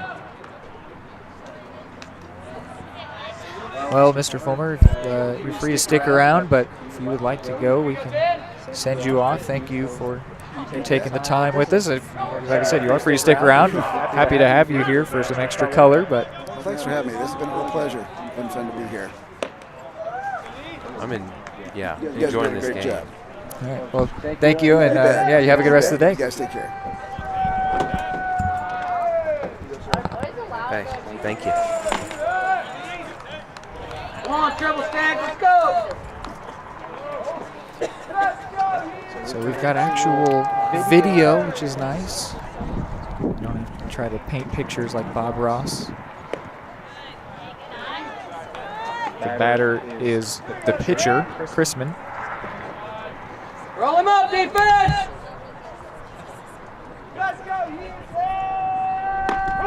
And that one is in there, strike 1. So now the count goes 3-1. That was going to be up high and inside. Well, it was 3-0 as well, so we might have had the red light. Yeah.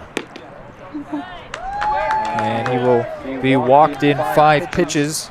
So that will put runners at first and second.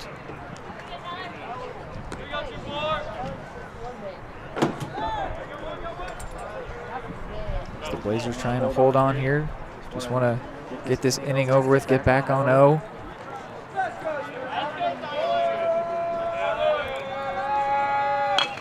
And ripped to right, but foul. But a warning shot there.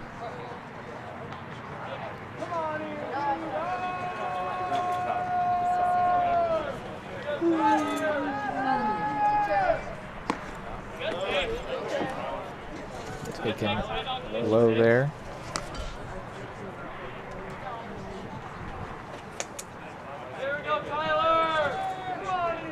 Blazers are 22-4 coming into this, looking to get their 23rd win on the year. Mentioned already, they've split so far this year with Heritage, losing in the all-important championship game. They also beat them away at their ballpark. That one in the dirt, bounces up. Gleiser protects. Good job to just get in front of that one. So this Friday is our women's soccer, their final home game of this season. Playing a team that they've already played before and beaten. Everything's going to be wrapping up around here because the school year can only go so long. It can only go so long, yeah. I think that we're going to end the season probably with only 2 losses this year, so just like last year. So. Were there any chances for revenge, like last year? Like how and how the baseball team has as well a little bit. No, we play Christ Prep, which is that's just a loaded team. We got Mercy ruled by them, and Long hits this to Monig, and Monig can't field it. He's upset with himself. Runner holds up at third, so it'll be bases loaded with 2 outs. And then I can't remember what the other loss was. I think it was a relatively close game. Played much of the season without our starting goalie.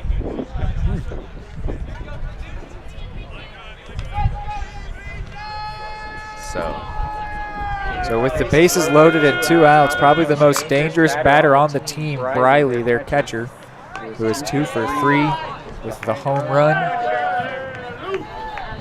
Definitely if the Chargers could script this situation, this is how they would have set it up. Yeah, for sure. Can't say the same for the Blazers.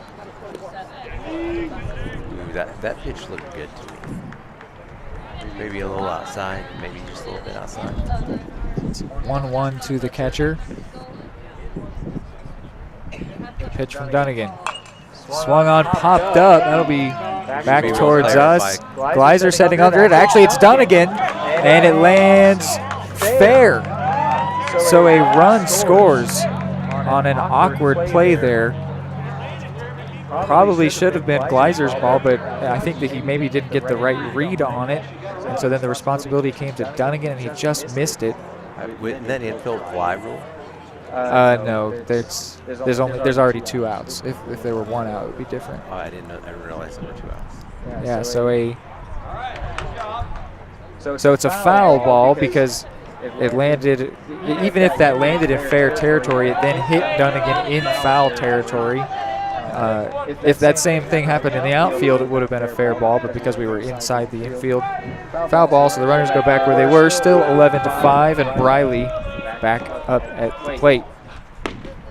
Takes that one for strike 3. So Dunnigan does get out of it stranding. The bases loaded. It's a scoreless inning despite 3 runners on for the Chargers. 11-5, headed to the bottom of the 6th.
Bottom of 6.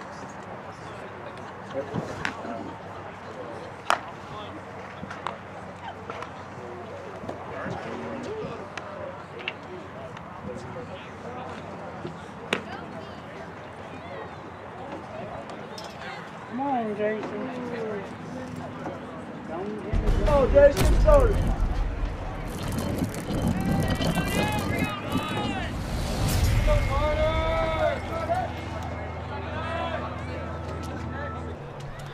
Alrighty, bottom of the 6th. New pitcher once again for the Chargers. It's Manning, the lefty. He was looking a little wild in between the inning when he was getting his warm-up pitches. It's going to be Jason Hill leading off. Try to get back into this one for the Blazers. It was that tough inning a couple innings ago. Still sees them down by 6. Well, like Fulmer said, base runners, base runners, base runners is what we need. Yeah. So, last inning they went down 1-2-3, so looking for anything but that here. Strike 2 there called on Hill. Tough call. Hill has an 0 for 2 in this game. He's working the count. This is another ball.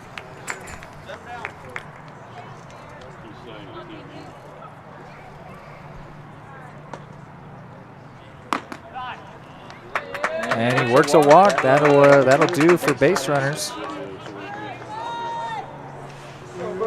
And now Braden Rohrbaugh is coming up. He's a freshman. He's not been up yet today. Looks like the video stream is glitching.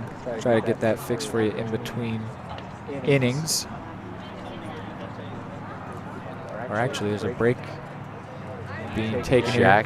Jack May is subbing in for Jason Hill. All right, we're quickly going to restart things here to fix the glitching screen. We'll be right back.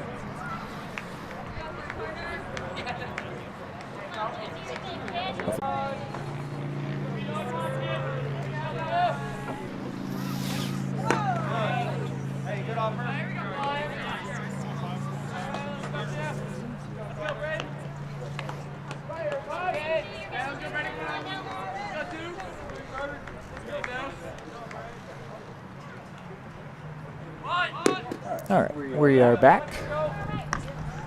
Should be all fixed for you.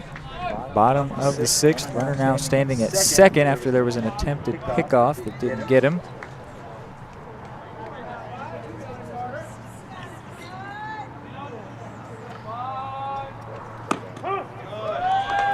Strike 2 is... He's been calling that one outside all day. This is Rorabaugh at the plate. And also May came in for Jason Hill. He's the one standing at 2nd. No outs. This is the 0-1, and it's hit, and that's a fair ball. And it is in the corner. It is in the corner. Rorabaugh on his horse getting the 2nd.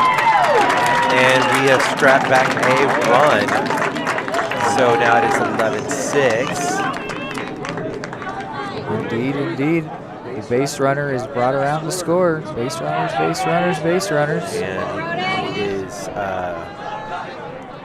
Braden is on 2nd, and Brody Lyman, lefty, is in the box. So he's coming in for his first plate appearance today, his first action today. Let's go, Brody! Brody's a junior. Coming into the lineup for Caleb Cook, who was at first. And whew, that one didn't come out of Manning's hand the way he wanted it to. Good job by Briley to stop that from hitting the backstop. Brody's one of these kids that he just works really hard. He's not a starter on any of the sports that he plays. And the dribbler out to the right side, and it's going to get through. Good attitude and hard worker, and he's just rewarded with a base hit. So runners at 1st and 3rd. A little bit of life for the Blazers. Number 5 up at the plate, right-handed hitter, and that would be. We'll see once they load it up here. I can pull up my roster too. Got Lane, looks like. Colin Lane. Indeed it is, the freshman Colin Lane. So he will come up with runners at 1st and 3rd in place of Deeker, the right fielder. Come on, Colin! Yeah, a bit of life for the Blazers here. Not done yet in this game.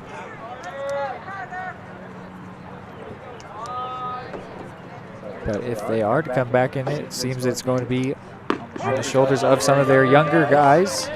Makes sense late on here in the season to maybe rest some of those players for the playoffs, but that means that some much wanted opportunities are we going to be given to the players. So far they've capitalized with Rorabaugh and Lyman both getting hits.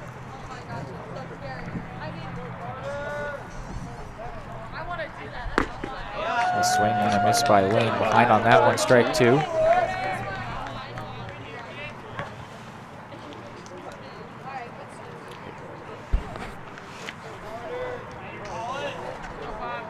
What's up, Carl? What can the freshman do with the 1-2 count?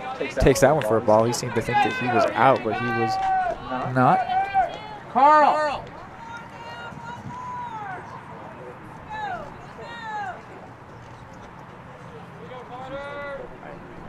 So here's the 2-2. And that one misses, so now the count goes full to the freshman. Be smart, Colin. Be smart, buddy. Manning trying to avoid loading the bases. Yeah, that would be great for the Blazers. Have to expect him to try to attack the freshman, but he's been a little wild as the lefty. And that one misses, so Lane works a walk from 1-2 to a full count walk, and the bases do indeed go loaded. Yeah, Maverick up at the plate. Hayden Dunnigan. Currently, at least, the pitcher steps up with the bases loaded. Reason why my nickname for him is Maverick is he showed up at a Halloween party we were at this Halloween in spitting image of Tom Cruise in his bomber jacket. I can see that just without him even, like dressing up for it. But he had the mirror sunglasses, the bomber jacket, and everything, and it was like, dude, did you just roll up on a Bugatti or whatever the motorcycle was that Cruise was driving in Top Gun? I was like, dude, come on now. There was a team mound visit with the pitcher Manning. It was definitely Ben Wild. I don't think that he had any intentions of walking Lane. I don't know that he was necessarily scared of him. I think he couldn't find the strike zone. He was struggling to even do that in between the inning when he was warming up. Man, I'd like to see Dunnigan get a home run. That'd tie the game, wouldn't it? We were at 11-6. So okay, so just they're within one. Less. Yeah, that'd be great. He could also, though, work the bases loaded walk. No problem with that. No problem with that. Base runners, base runners, base runners. If he were to do that, it would bring up the tying run to the plate in the form of Josh Wolf.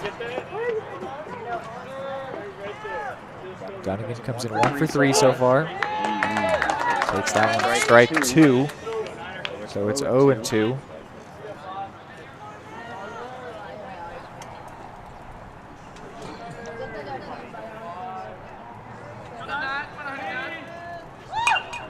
Swings at the 0-2, defensive swing, staying alive. All right, let's go, triple stack.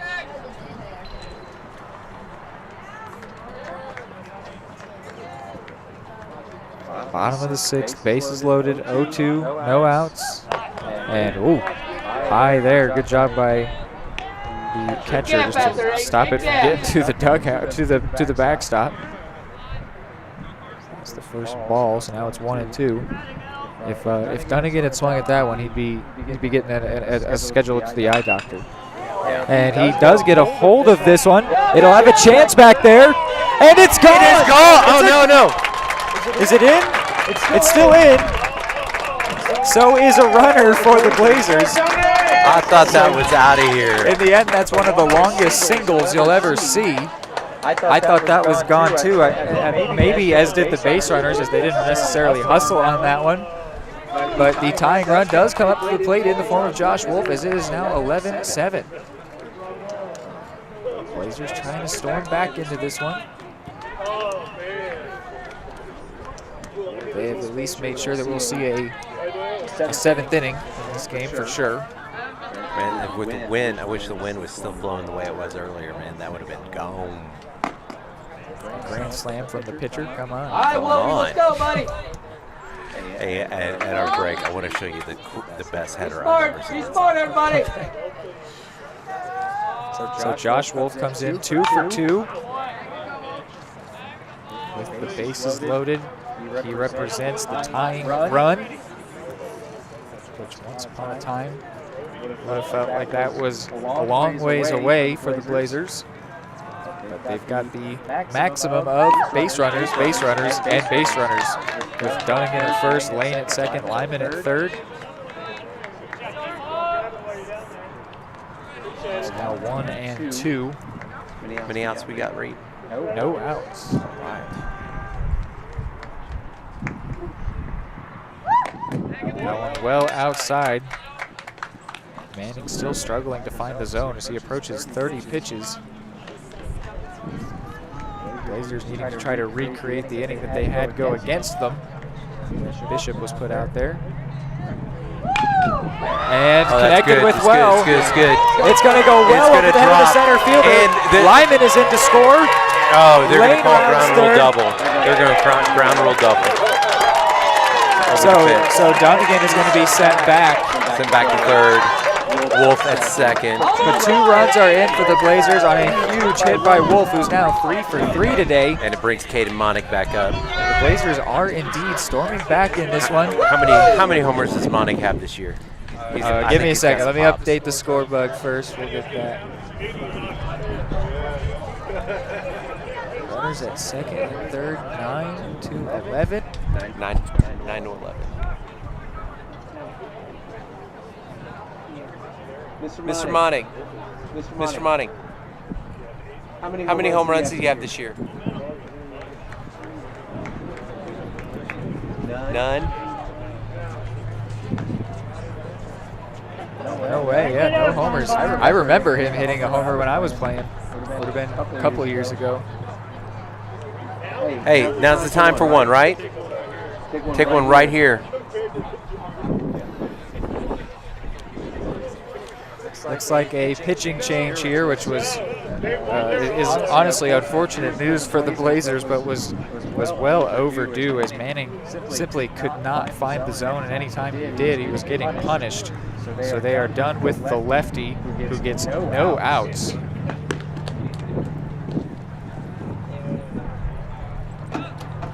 Manning got no outs in the process of letting up 4 hits and 4 runs.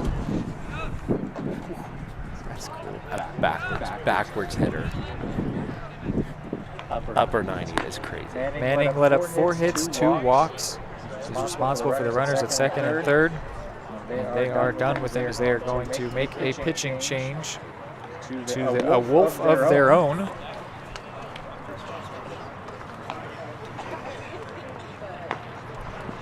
Pitcher is Elijah Wolf, the freshman, listed as a catcher and a first baseman. Take a look, see if he's got any pitching stats. To be honest with you, I wouldn't expect it. Which might be good news for the Blazers. I think they just needed to get Manning off the mound. It didn't seem like he was going to get anything done. He's still yet to retire and out, despite some lesser experienced players being put up against him. Yes, Wolf has an inning and a third pitched this season in 2 appearances. This is his 3rd appearance so far. And he has not let up a run yet, has struck out 1 batter, walked a couple. Does rock a 0 ERA. Does have a 4.5 whip, though, which if you don't know what whip is, that's one of my favorite measures for a pitcher. It's walks plus hits per innings pitched. So basically, how many base runners do you let up before you get 3 outs? And his whip is 4.5, which is more than there are bases. So that would be, you would think that would be good news. However, he has yet to let up a run on the season, or at least an earned run, I suppose. Oh, yes, okay. That's a good call out there. 0 earned runs against him. 5 runs against him, though. So they were unearned. 5 unearned runs that he let up in one of his appearances or across the 2 that he's made so far. Okay. They swing and bunt, and it gets past the pitcher. The third baseman makes the play, and a really good pick over at first to get the first out, but a run scores. It's 11-10.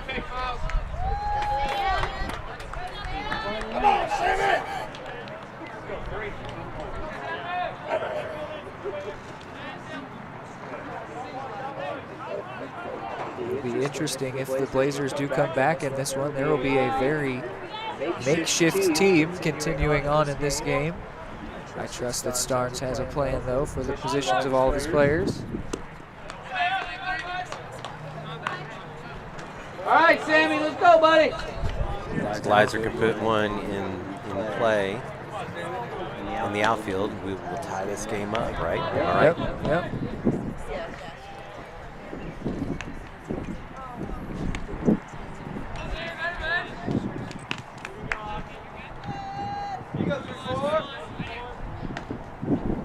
Oh, Dante Birch on deck. Speedy Dante, the left fielder.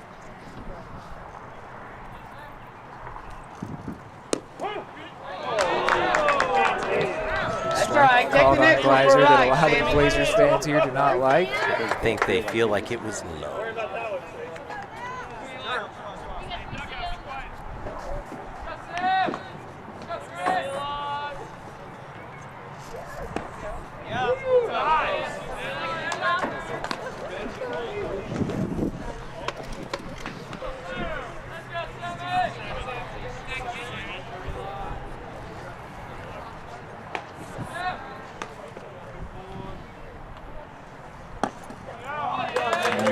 gets away, so Gleiser will take first.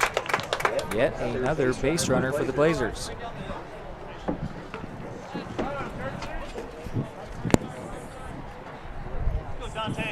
So now Dante Birch. Okay, and Gleiser's getting a courtesy runner. Yes, which would have been Dante Birch before, but he's now at the plate, so Kyler Langen will go over to first.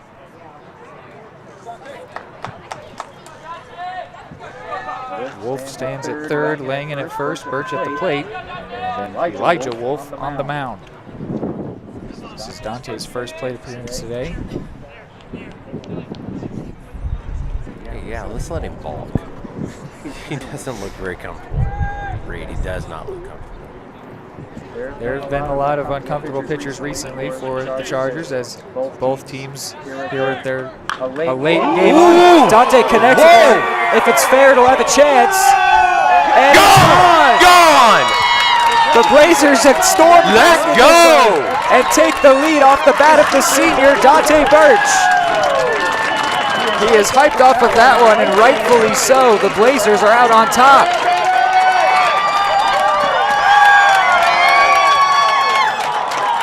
His first plate appearance of the day, and he capitalized in style.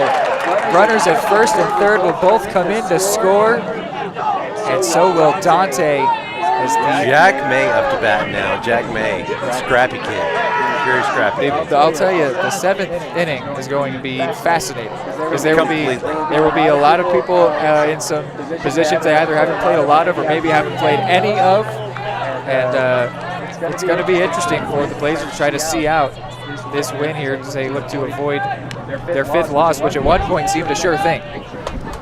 Most definitely. I think it seemed like Starnes had maybe trying to get some kids some playing time before districts, and the backups came in and wanted to fight. And it's largely down as well to struggles by the Chargers pitchers. They just couldn't find the zone. Well, and in fairness, we had some fielding issues earlier in the game. So. No, it's just the timing of Manning's appearance has given the Blazers some life as May will be thrown out, so finally out number 2. All right, Braden Rohrbaugh up to bat. So that would be Stu, you would know that they have bat around at this point. Rohrbaugh led us off with a single.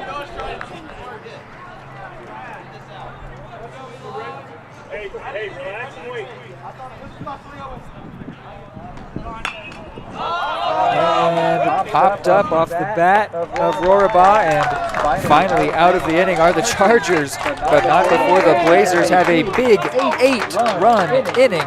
It is 13-11 as we head to the final inning, scheduled to be at least, of this ball game. Come on, get him, Kevin. Get him going. Let's go.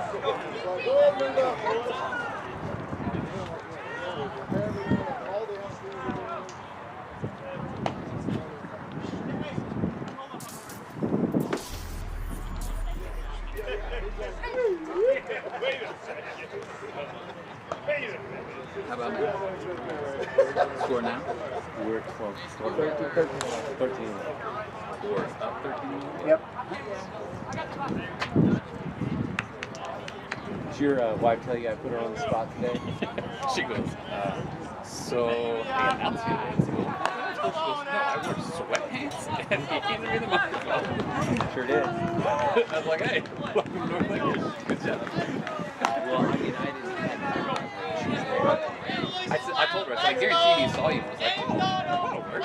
Yeah, no. Like, well, this is my last time being your chaplain, right? Yeah. Well, until you get to middle school. Right, yeah. And they're like, what? They were all mad. And I'm like, well, but here's the good news. Like, we have a chaplain for you. And they're like, ooh, it's Ella's mom. Yeah, that's what she said. Everybody was like, Ella's mom. I was trying to get the picture out in the field while I was He's got to be out there, isn't he? He was last They don't have him out there right now. Huh. They were I think talking they're updating, so I might have to keep an eye on this. He might They were talking with the umpire. be. Oh yeah, tons of changes just happened. They did a bunch of subs. When you sub back in, have you been subbed out? Because Cook is better.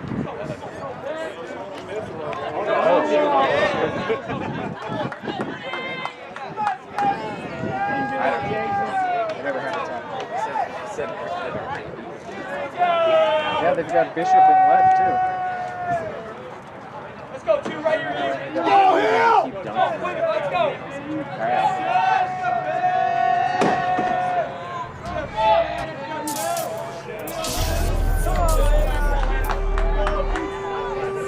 All right, top of the 7th here, and they call on Jason Hill to try to get the save.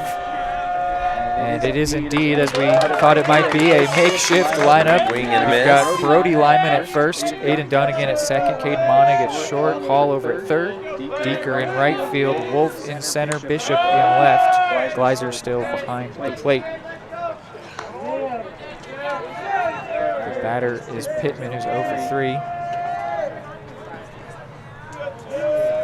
No, that's Caleb Cook. Caleb Cook is at Cook at first, okay. And a diving attempt by Monig, couldn't get there. So the first runner is on. But yeah, not Brody Lyman at first, it's Caleb Cook back into the game.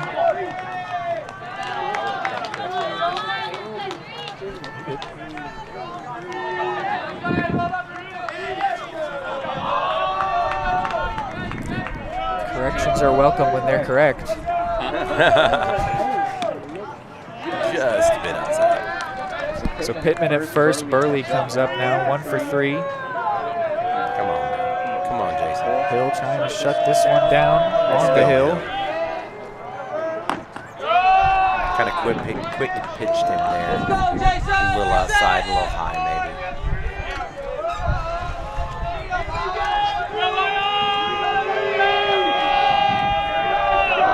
Heritage is very vocal. Well, they've seen what their team's capable of in terms of offensive output in this game with their own 7-run inning that was then responded to with an 8-run inning by the Blazers. Hill comes in 27 innings of work. A hit batter is going to put runners at first and second. Through 27 innings of work, a 3.41 ERA. So respectable, certainly. Let's go, Blazers! Come on, let's go!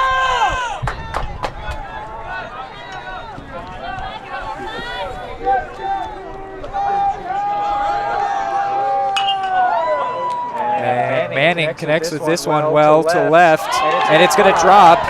It's still in play. Runner rounds third, comes in to score, and it'll be an RBI double. We'll also put runners at second and third, so it's now 12 to 13. But still no one out for Jason Hill yet.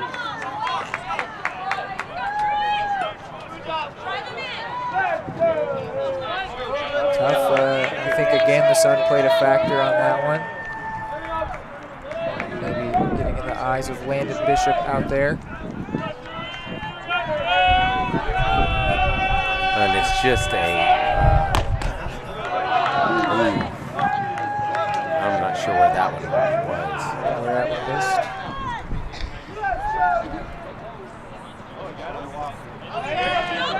All right, so we just intentionally walked 16, gave him the base to put the double play in order. So they intentionally load the bases to put forces all around. They would even get a force at home plate. Yeah, look out for the suicide squeeze here.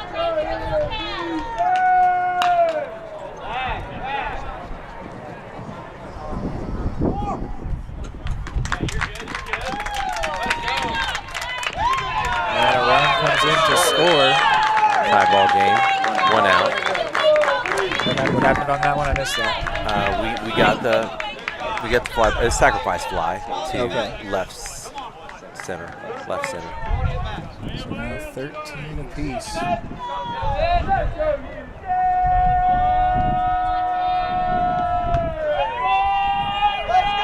Jason looking in. Nice pitch, a little low and outside. going over it. Number 10. Let's go! Sounds it's going to be Chrisman. Ooh, curved right over. Looked like it may have been, I think it caught the plate before it ultimately landed. It was outside whenever it hit the catcher's mitt, but across the plate. Rung him up looking. Good sequence by Hill. Outside, outside, outside, burned him inside. So he gets out number 2. Out number 2, tie ball game. Top of the 7th. One more out we need, and then we need to score a run. And we Walk off the game.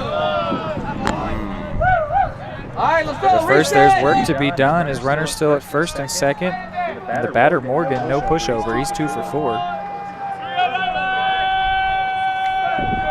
About took his knees out with that pitch. The pitch from Hill, fouled away. 1-1. Morgan to me, it seems a little nervous in the box.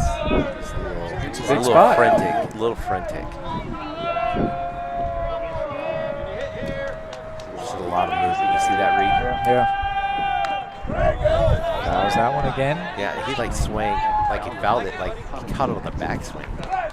Almost. You can see now he's got a huge choke up on the bat, which is a typical 2-strike approach to make sure you get the bat through the zone quicker, just to increase your chances at contact. I don't think the kid stopped moving since he got at the plate. I'm serious. Like, to me that just says nervousness, but what do I know? Nothing. It's inertia. He's in motion. The 1-2 went down and got that one just to foul it away. Didn't have to swing, but defensive approach means the count stays 1-2. Come on, Jason, let's go!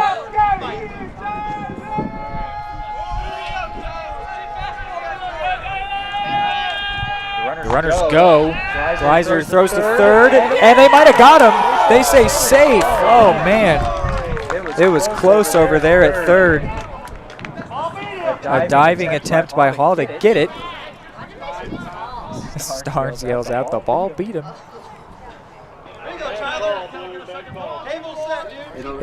What it comes down to there is, did he actually apply the tag? Because the ball was there and Hall gloved it, but I don't know if he actually had a tag applied on him. So I have to imagine that's what the safe call comes from.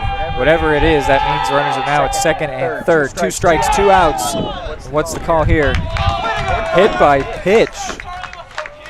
So from 2-2, the bases now are going to go loaded, and Starnes is going to come out to talk to his pitcher.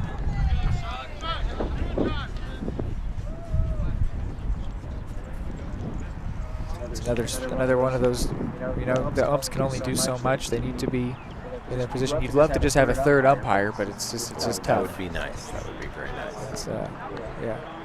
So they're doing their best, but yeah, it is a tough one to a tough pill to swallow, because the ball was there, it was fielded well, but you can't be sure if the tag was actually applied or not. It's a good throw by Gleiser too. Starnes speaks his words of wisdom into the ears of Jason Hill. So tries to keep this game right where it is.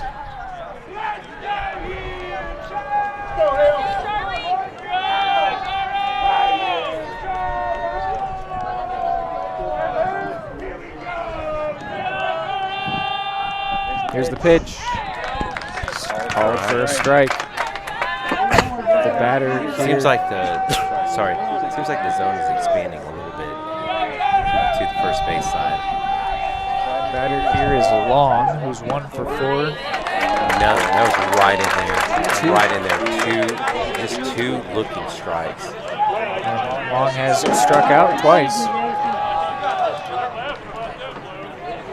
I imagine Hill goes pretty far inside on this one. That's my guess. Gleiser setting up outside. It is indeed outside, maybe looking for a chase there, but no offering from Long. Come on, Jason, let's go!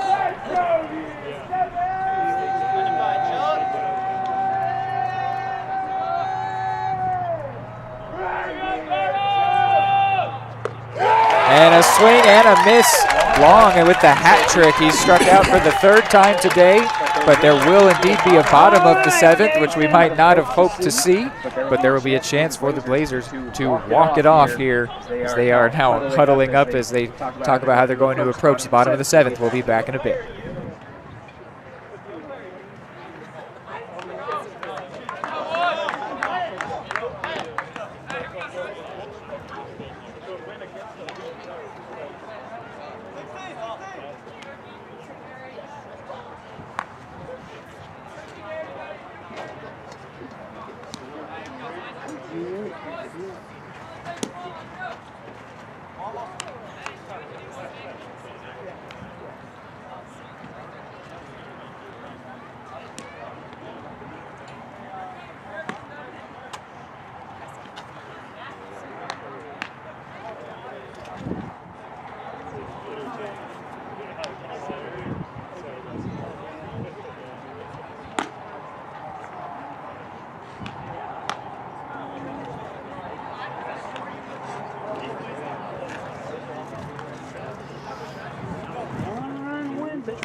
So Caleb Cook's back up. He got pinch hit. How does that happen? I don't know what that. Yeah, I thought that I did too, and I knew there were weird things like you could DH for anybody, which obviously is weird. But yeah, that one was weird.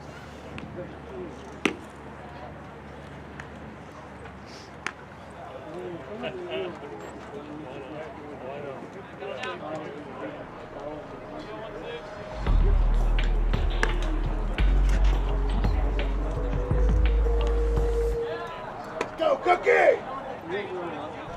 All right, bottom of the 7th. Walk-off chance for your Blazers. Stepping in first to lead off here is Caleb Cook, and he will do so against another new pitcher. It'll be the 8th of the ball game, indeed, for the Chargers. It's Spiker. Cook comes in 0 for 2. Pops this one up to the right side, and he will be a quick out number 1. 1 pitch, 1 out. We do not want to see an 8th inning. No. Though it has gotten really nice. The sun is starting to set, so just enough that the porta potties cast a comfortable shadow on us, and it's very nice. But yeah, this isn't. I don't think that Starnes wants any more tax on his players either. Stepping in now is Deeker. Deeker's 1 for 2.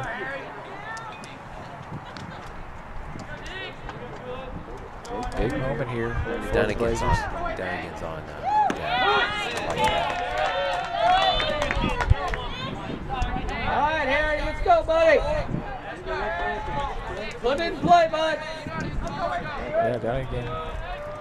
2 for 4 was the leadoff hitter. And popped up high to the left side. And it's going to drop. It's going to drop. Deeker is at second. What's the call? He is called out at second. And that's a tough one there, as he wasn't really expecting that to drop, which I don't think that anybody in the entire ballpark was. And now Starnes is ejected from the game. Starnes has been he's been complaining the whole time for some close calls, and Starnes is out of here. Doesn't like that call one bit. Neither does Deeker. Second time he's walked off the field pretty upset. So now there's 2 outs here at the bottom of the 7th.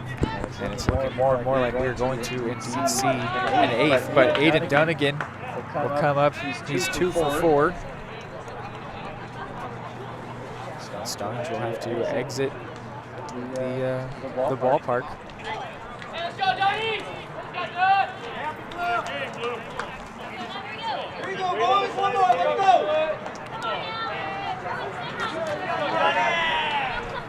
Let's go, Toe Stack. Come on, let's go.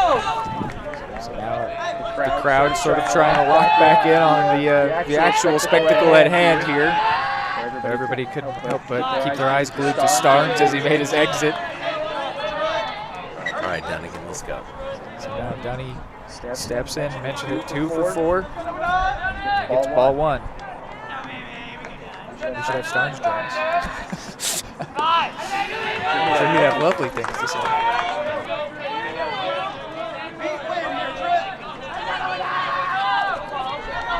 13 apiece. The highest scoring game we've seen. It's come in bunches. Strike 2 now called, so it's 2-2.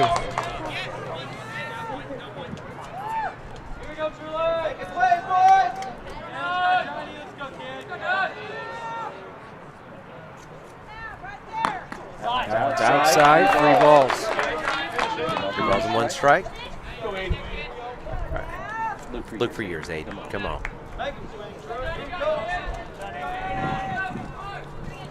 Wolf on deck. And another pop-up. 3 pop-ups for the Blazers this inning. And this one is brought in comfortably in right. So indeed go to the 8th an inning. unorthodox 1-2-3 because there was a hit mixed in there that shouldn't have been a hit anyway.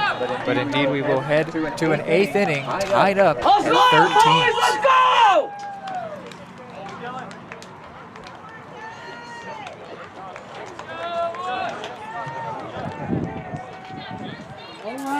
Stop the business.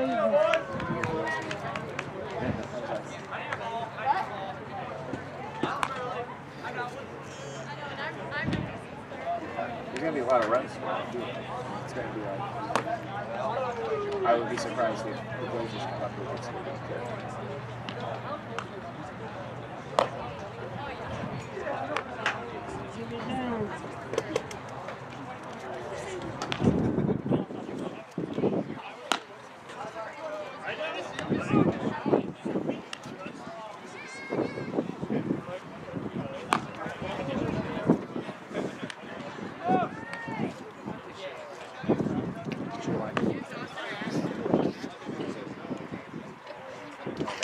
Riley to lead off.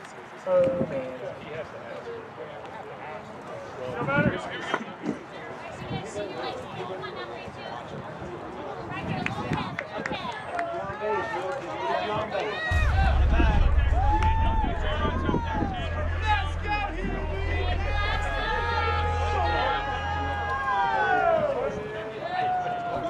Well, you could consider Coach Starnes lucky. He only had to work 7 innings. We still got to keep going as it's the top of the 8th here. And Riley is the leadoff hitter. Hey. Yeah. You only had to work 7 innings. We got to keep going. Do you want to jump on the broadcast, Starnes? You could jump in, but you want to jump on the broadcast, Starnes? I got a third headset. I'm sure you have great things to say. Riley is out number 1. I know you didn't. Well, because he knows. Because he knows. He knows. So Briley out number 1. He's 2 for 5 now on the day as Chargers come up to make their 5th plate appearance. We really do have a third headset, Dave. So now stepping in Pittman, he's 1 for 4. Coach Starnes has declined our offer to join the broadcast. To the shock of no one.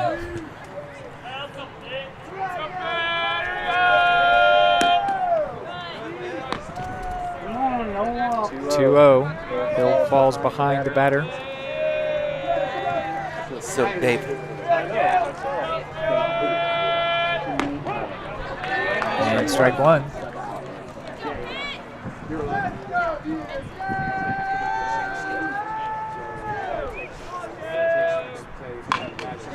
And now connected with by Pittman over to third. A tough throw, and Hall couldn't throw out Pittman. Couldn't make the stab, so a 1-out base runner. Appeal here. Kevin. Appeal.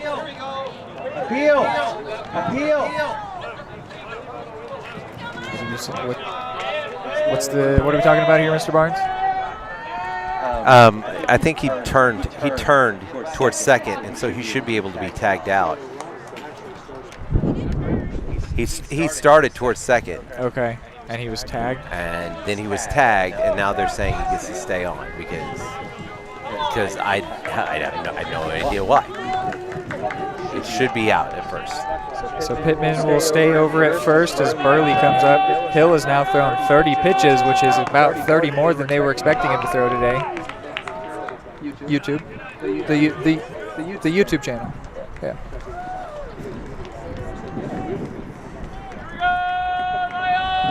Here is Burley.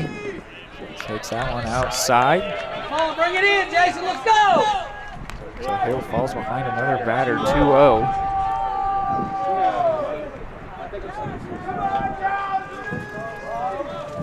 It's been a bit of an uncharacteristic appearance from Jay Hill so far.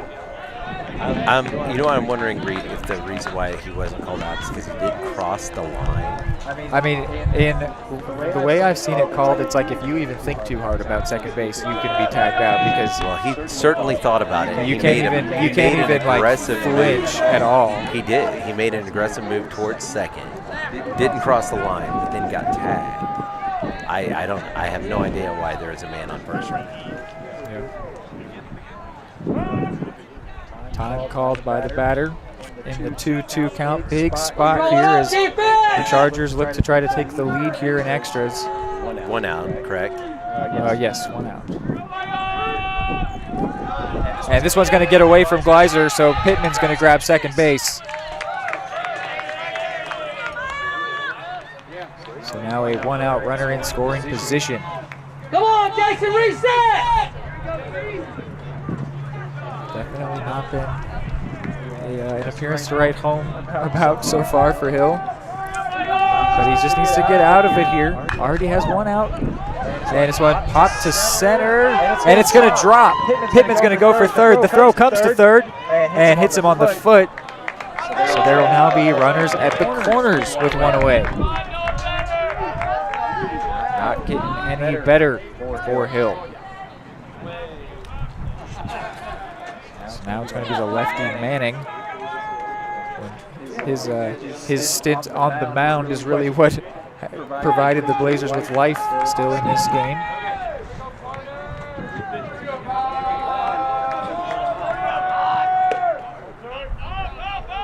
Manning comes in 2 for 5, so yes, making his 6th at bat. So Heritage was trying to double steal. But we just gave him second base. Exactly what we talked about before. It's to the point where teams just let it happen now, and now it's going to be hit through the right side of the infield, so the Chargers will take the lead. The next runner will hold up at third. And then meanwhile, the batter will advance to second. So this situation stays runners at second and third, but the Chargers grab the lead. So the defense sort of let themselves down on that one, letting the batter grab an extra base because of the throw home. Starnes, who is still behind us, yells out, "Cutoff man," needed to get that one. So now Spiker comes in 2 for 4. Big spot, 2 runners in scoring position.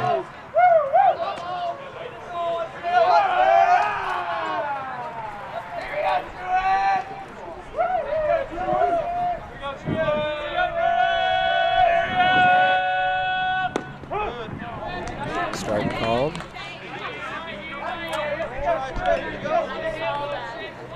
What are you thinking on that? You don't like it? It was, I appreciate the call. It was very low.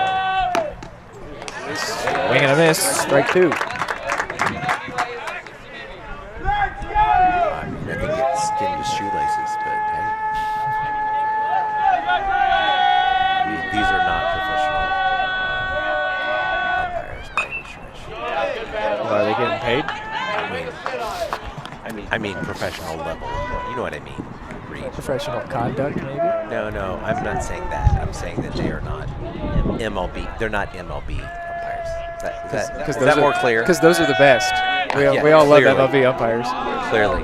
They're almost as good as NWSL referees. Almost. It's a 2-2 count.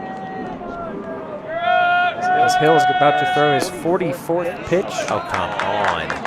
And it was actually apparently a 3-2 count, as Spiker will walk down to first. The bases are loaded with only 1 away. Double play is now in order, though.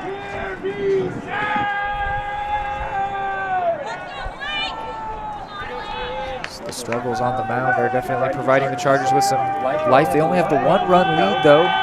So if the Blazers could get out of it. Okay, where was that pitch? High.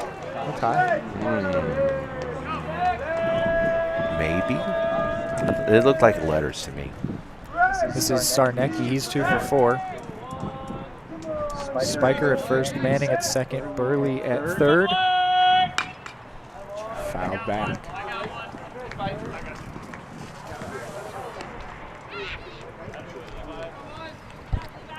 Come on, Jason, let's go, buddy. Reset. See Dante Birch head to the bullpen.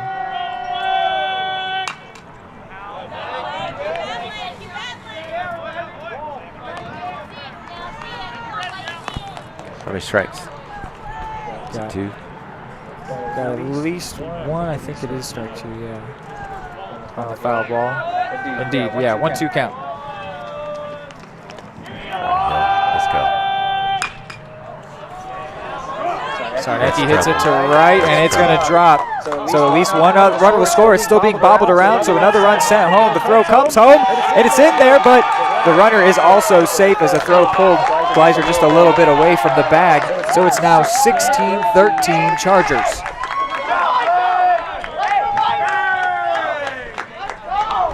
From bad to worse for Jason Hill out on the mound. Just can't find any outs right now. And a mound visit now. Coach Barnes, you know who's filling in for Starnes now? Kevin Marasco.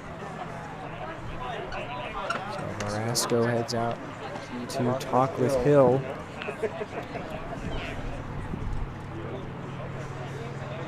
Could be the end of his day, but no, he's going to keep the ball in his glove. You mentioned that Birch is up in the pen. He is throwing. So not out of the realm of possibility as Jason Hill's next pitch will be his 50th.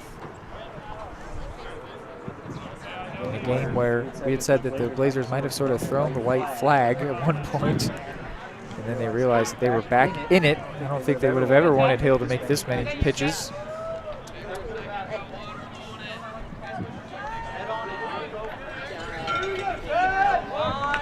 Dante has not made a pitching appearance this season. Swing and a miss by Chrisman.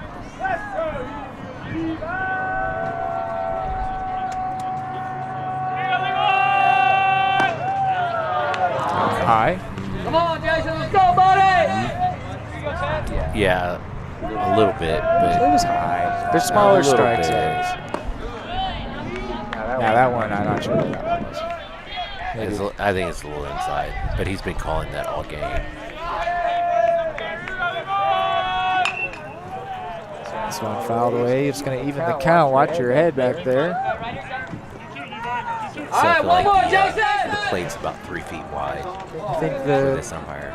The umps get brought under a lot of scrutiny, especially whenever ejections get involved. I mean, it hasn't been a horrible game. He's been calling it both ways. And now a hit batter. That one is that one plunked Chrisman. He couldn't have got out of the way of that one if he tried. So the bases will go loaded again against Hill. I think he would have had to gone full on Matrix. Yeah. No movement from Marasco though, so they will not make the move to Birch, at least not yet. That means that Hill will face off against Morgan, who's 2 for 4. That one was in there and it was quick.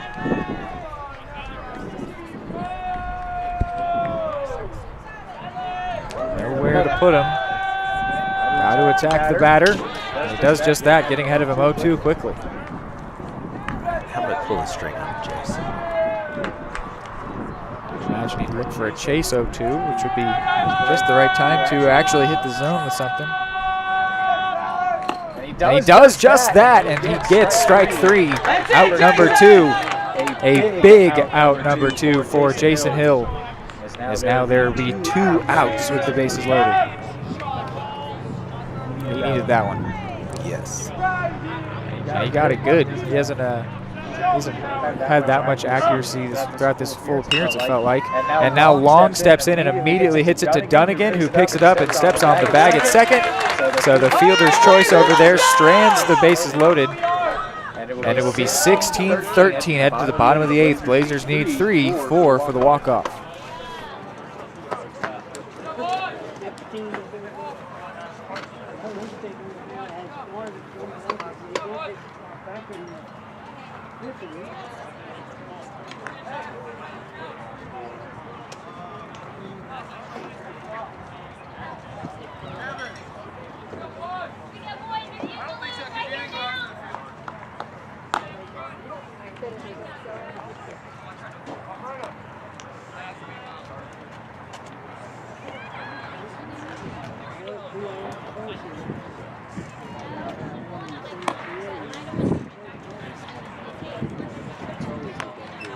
Got some unsweet tea. Maybe they won't go.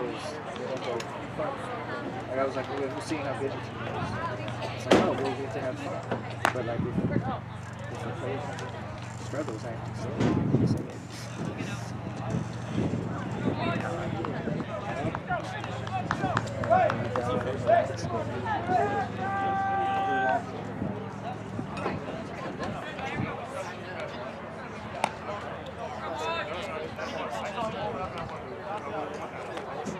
No,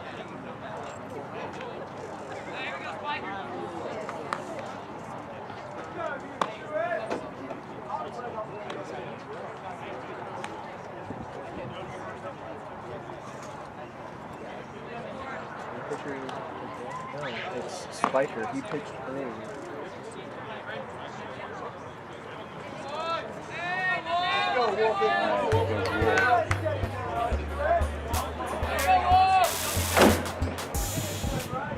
All right, big bottom of the 8th here for the Blazers. Stepping up is Joshua Wolf. He will be facing off against a new pitcher, but also not a new pitcher. It's Spiker once again. He pitched an inning previously. In that inning, he let up 1 hit and no runs. He is now back once again, called upon for what is effectively a save appearance, but I don't know if it would count as such since he pitched earlier. It is Wolf and then Monig on deck. Wolf comes in 3-4-3.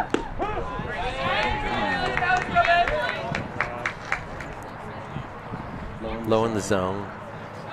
Cut the outside corner, it seems. It's a tough spot here for the Blazers. Just, before when they found themselves down big, there was time, and they used that time. They had a couple rough innings, and then they had the big one that they needed. But there is no margin for error. They need the 3 runs, and they need them now. They do, indeed. Base runners, base runners, base runners.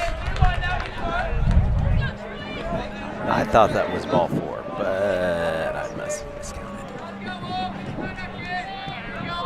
I think we've got a 3-1. Pitch from Spiker is hit to short. Fielded there. It'll be a close play, and Wolf is out. First time that's been said today. He's now 3 for 4, and he's out number 1 here in the bottom of the 8th. It's Monig, then Gleiser. Glizzy on deck.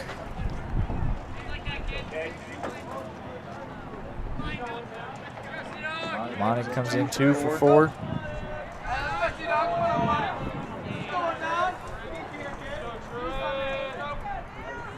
Also has 3 RBIs. I ask this to all of my color people if we're doing baseball. Do you say RBI or RBIs when talking plural?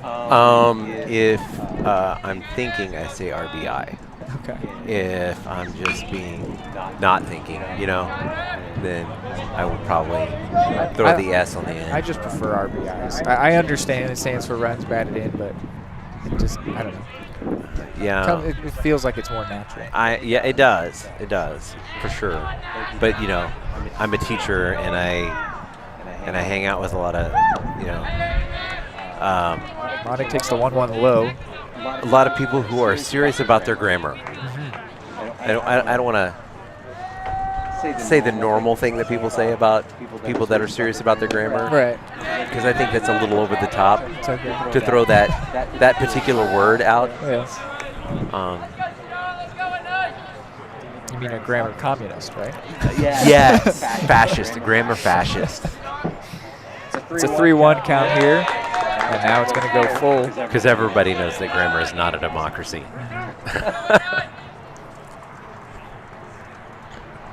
I asked that question before, and it sparked a debate once upon a time when I was doing a Johnson County call. Is Monig's going to walk to first? So there is base runner number 1 for the Blazers as the tying run now stands on deck.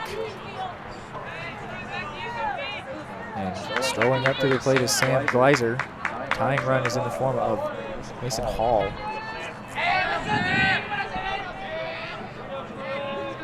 Yes, and that debate, of course, then turned into, do you say the MLB or just MLB? Because you wouldn't say the Major League Baseball, but a lot of people say the MLB, myself included. Like you'd say the best in the MLB, and people would get mad because you would never say the best in the Major League Baseball. Well, you would say the best in the majors, right? Yes. And the MLB, best in the bigs. MLB is the organization. Right. So it is the MLB. Yeah, no, I fully validate the MLB. Right, and it's just because the order, like if it were Major Baseball League, then it would be the no questions asked. Like the NFL is you say the NFL, and you're right. But people get mad about the MLB if you say it. Anyway, focusing in on this big moment here, bottom of the 8th. Monig at first. He's calling that inside pitch pretty consistently. So you got to protect the inside of the plate on Lizzie. You got to.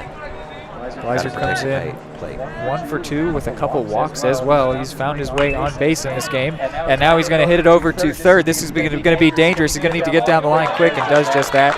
They don't even throw down to first. So Gleiser at least stays alive here for the Blazers, but they are now down to their final out.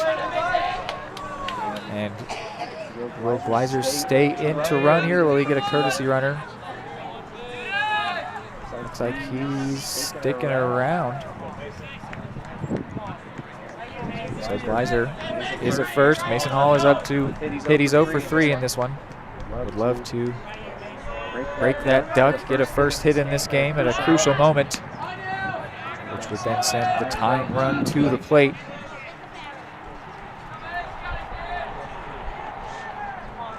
I like seeing the Heritage pitcher concerned about the base runner on a hit to short. Oh, and it gets through. And misplayed. This game was over for all of a moment there, but it is not over, and the tying run does indeed step up to the plate. If I am the shortstop, I am checking the webbing on my glove because it appeared to go straight through the glove. It looked like one of those Madden glitches.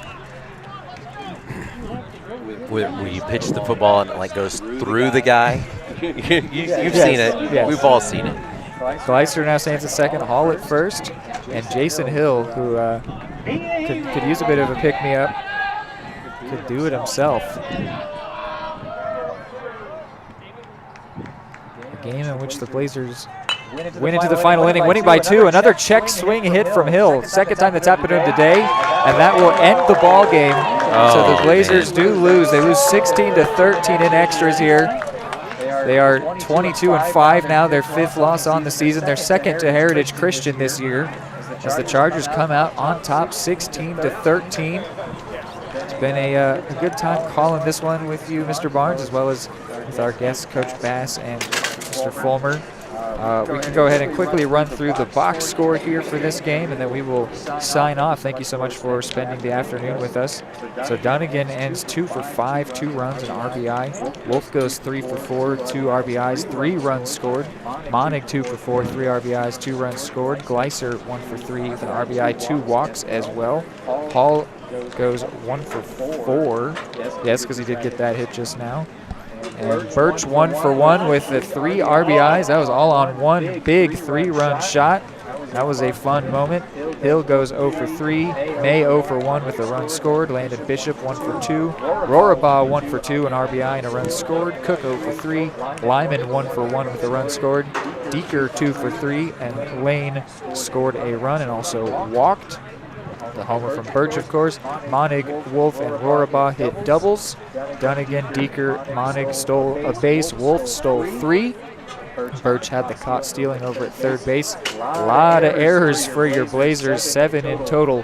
Caleb Cook, Caden Monig, Jason Hill, Landon Bishop, and 3 credited to Hall. On the mound, Wolf at the start, he went 4 innings, giving up 6 hits, 4 runs, all earned, 5 strikeouts, 2 walks. Then Landon Bishop went an inning, giving up 6 hits, 7 runs, 4 earned, 2 strikeouts. Dunnigan went an inning, giving up 1 hit, no runs, 3 strikeouts, 1 walk. And then Jason Hill, 2 innings pitched, 5 hits, 5 runs, 4 earned, 3 strikeouts, 3 walks. Hill and Bishop also threw a wild pitch. Hill hit a couple batters, Bishop hit 1.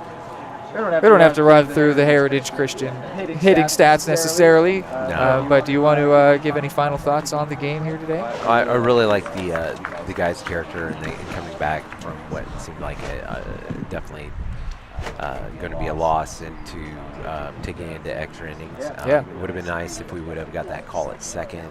There were a lot of calls. There were a lot of calls. But at the bottom of the 7th, that was a close call. It would be nice to have that runner on second, or if he would have just stayed at first to see what would have happened after that.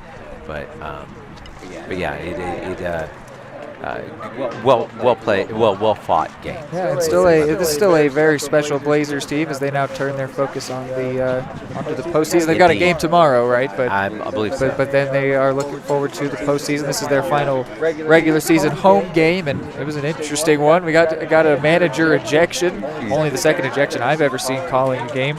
And he really wasn't doing that much. Yeah, I think there was. It was a culmination of a lot of. You're like, you know how like in soccer you get an accumulation yellow card. I think you got an accumulation ejection. It was like you need to zip it, get out of here. Yeah, out. So it was an interesting game here. It was a lot of fun. There was some really good fight by the Blazers, but credit to the Chargers. They come out with the win, and it was a fun game, and it was good to get to call this one with you. Well, thank you for asking me to do that. Yeah, for the viewers, thank you for putting up with technical difficulties for quite a while there. Hey, let's do a soccer game next year, Reed. I will try. I'll be living in Topeka, so I'm finally moving out 2 years later. But, oh my goodness! But I'll see what I can do when I'm back. All right. But yeah, I just thought it was a fun opportunity. I want to say thank you to Mr. Marklowitz for letting it happen. Indeed. And Mrs. Fearing and everybody that let this occur. Mr. Montgomery helped out as well. And thanks to our guests, of course, Mr. Fulmer, Coach Bass coming on and talking with us for a little bit. Tried to make a bit of an event out of it just for the fun of it. And it was a fun time. Blazers don't come out on top. Those 16-13 in extras is the final score here. So that will do it for Mr. Barnes and for Reed McAvoy signing off. Go Blazers. It's a great day to be a Blazer. It's a great day to be a Blazer. Thank you, sir. Good job, guys. We're eavesdropping on some of that.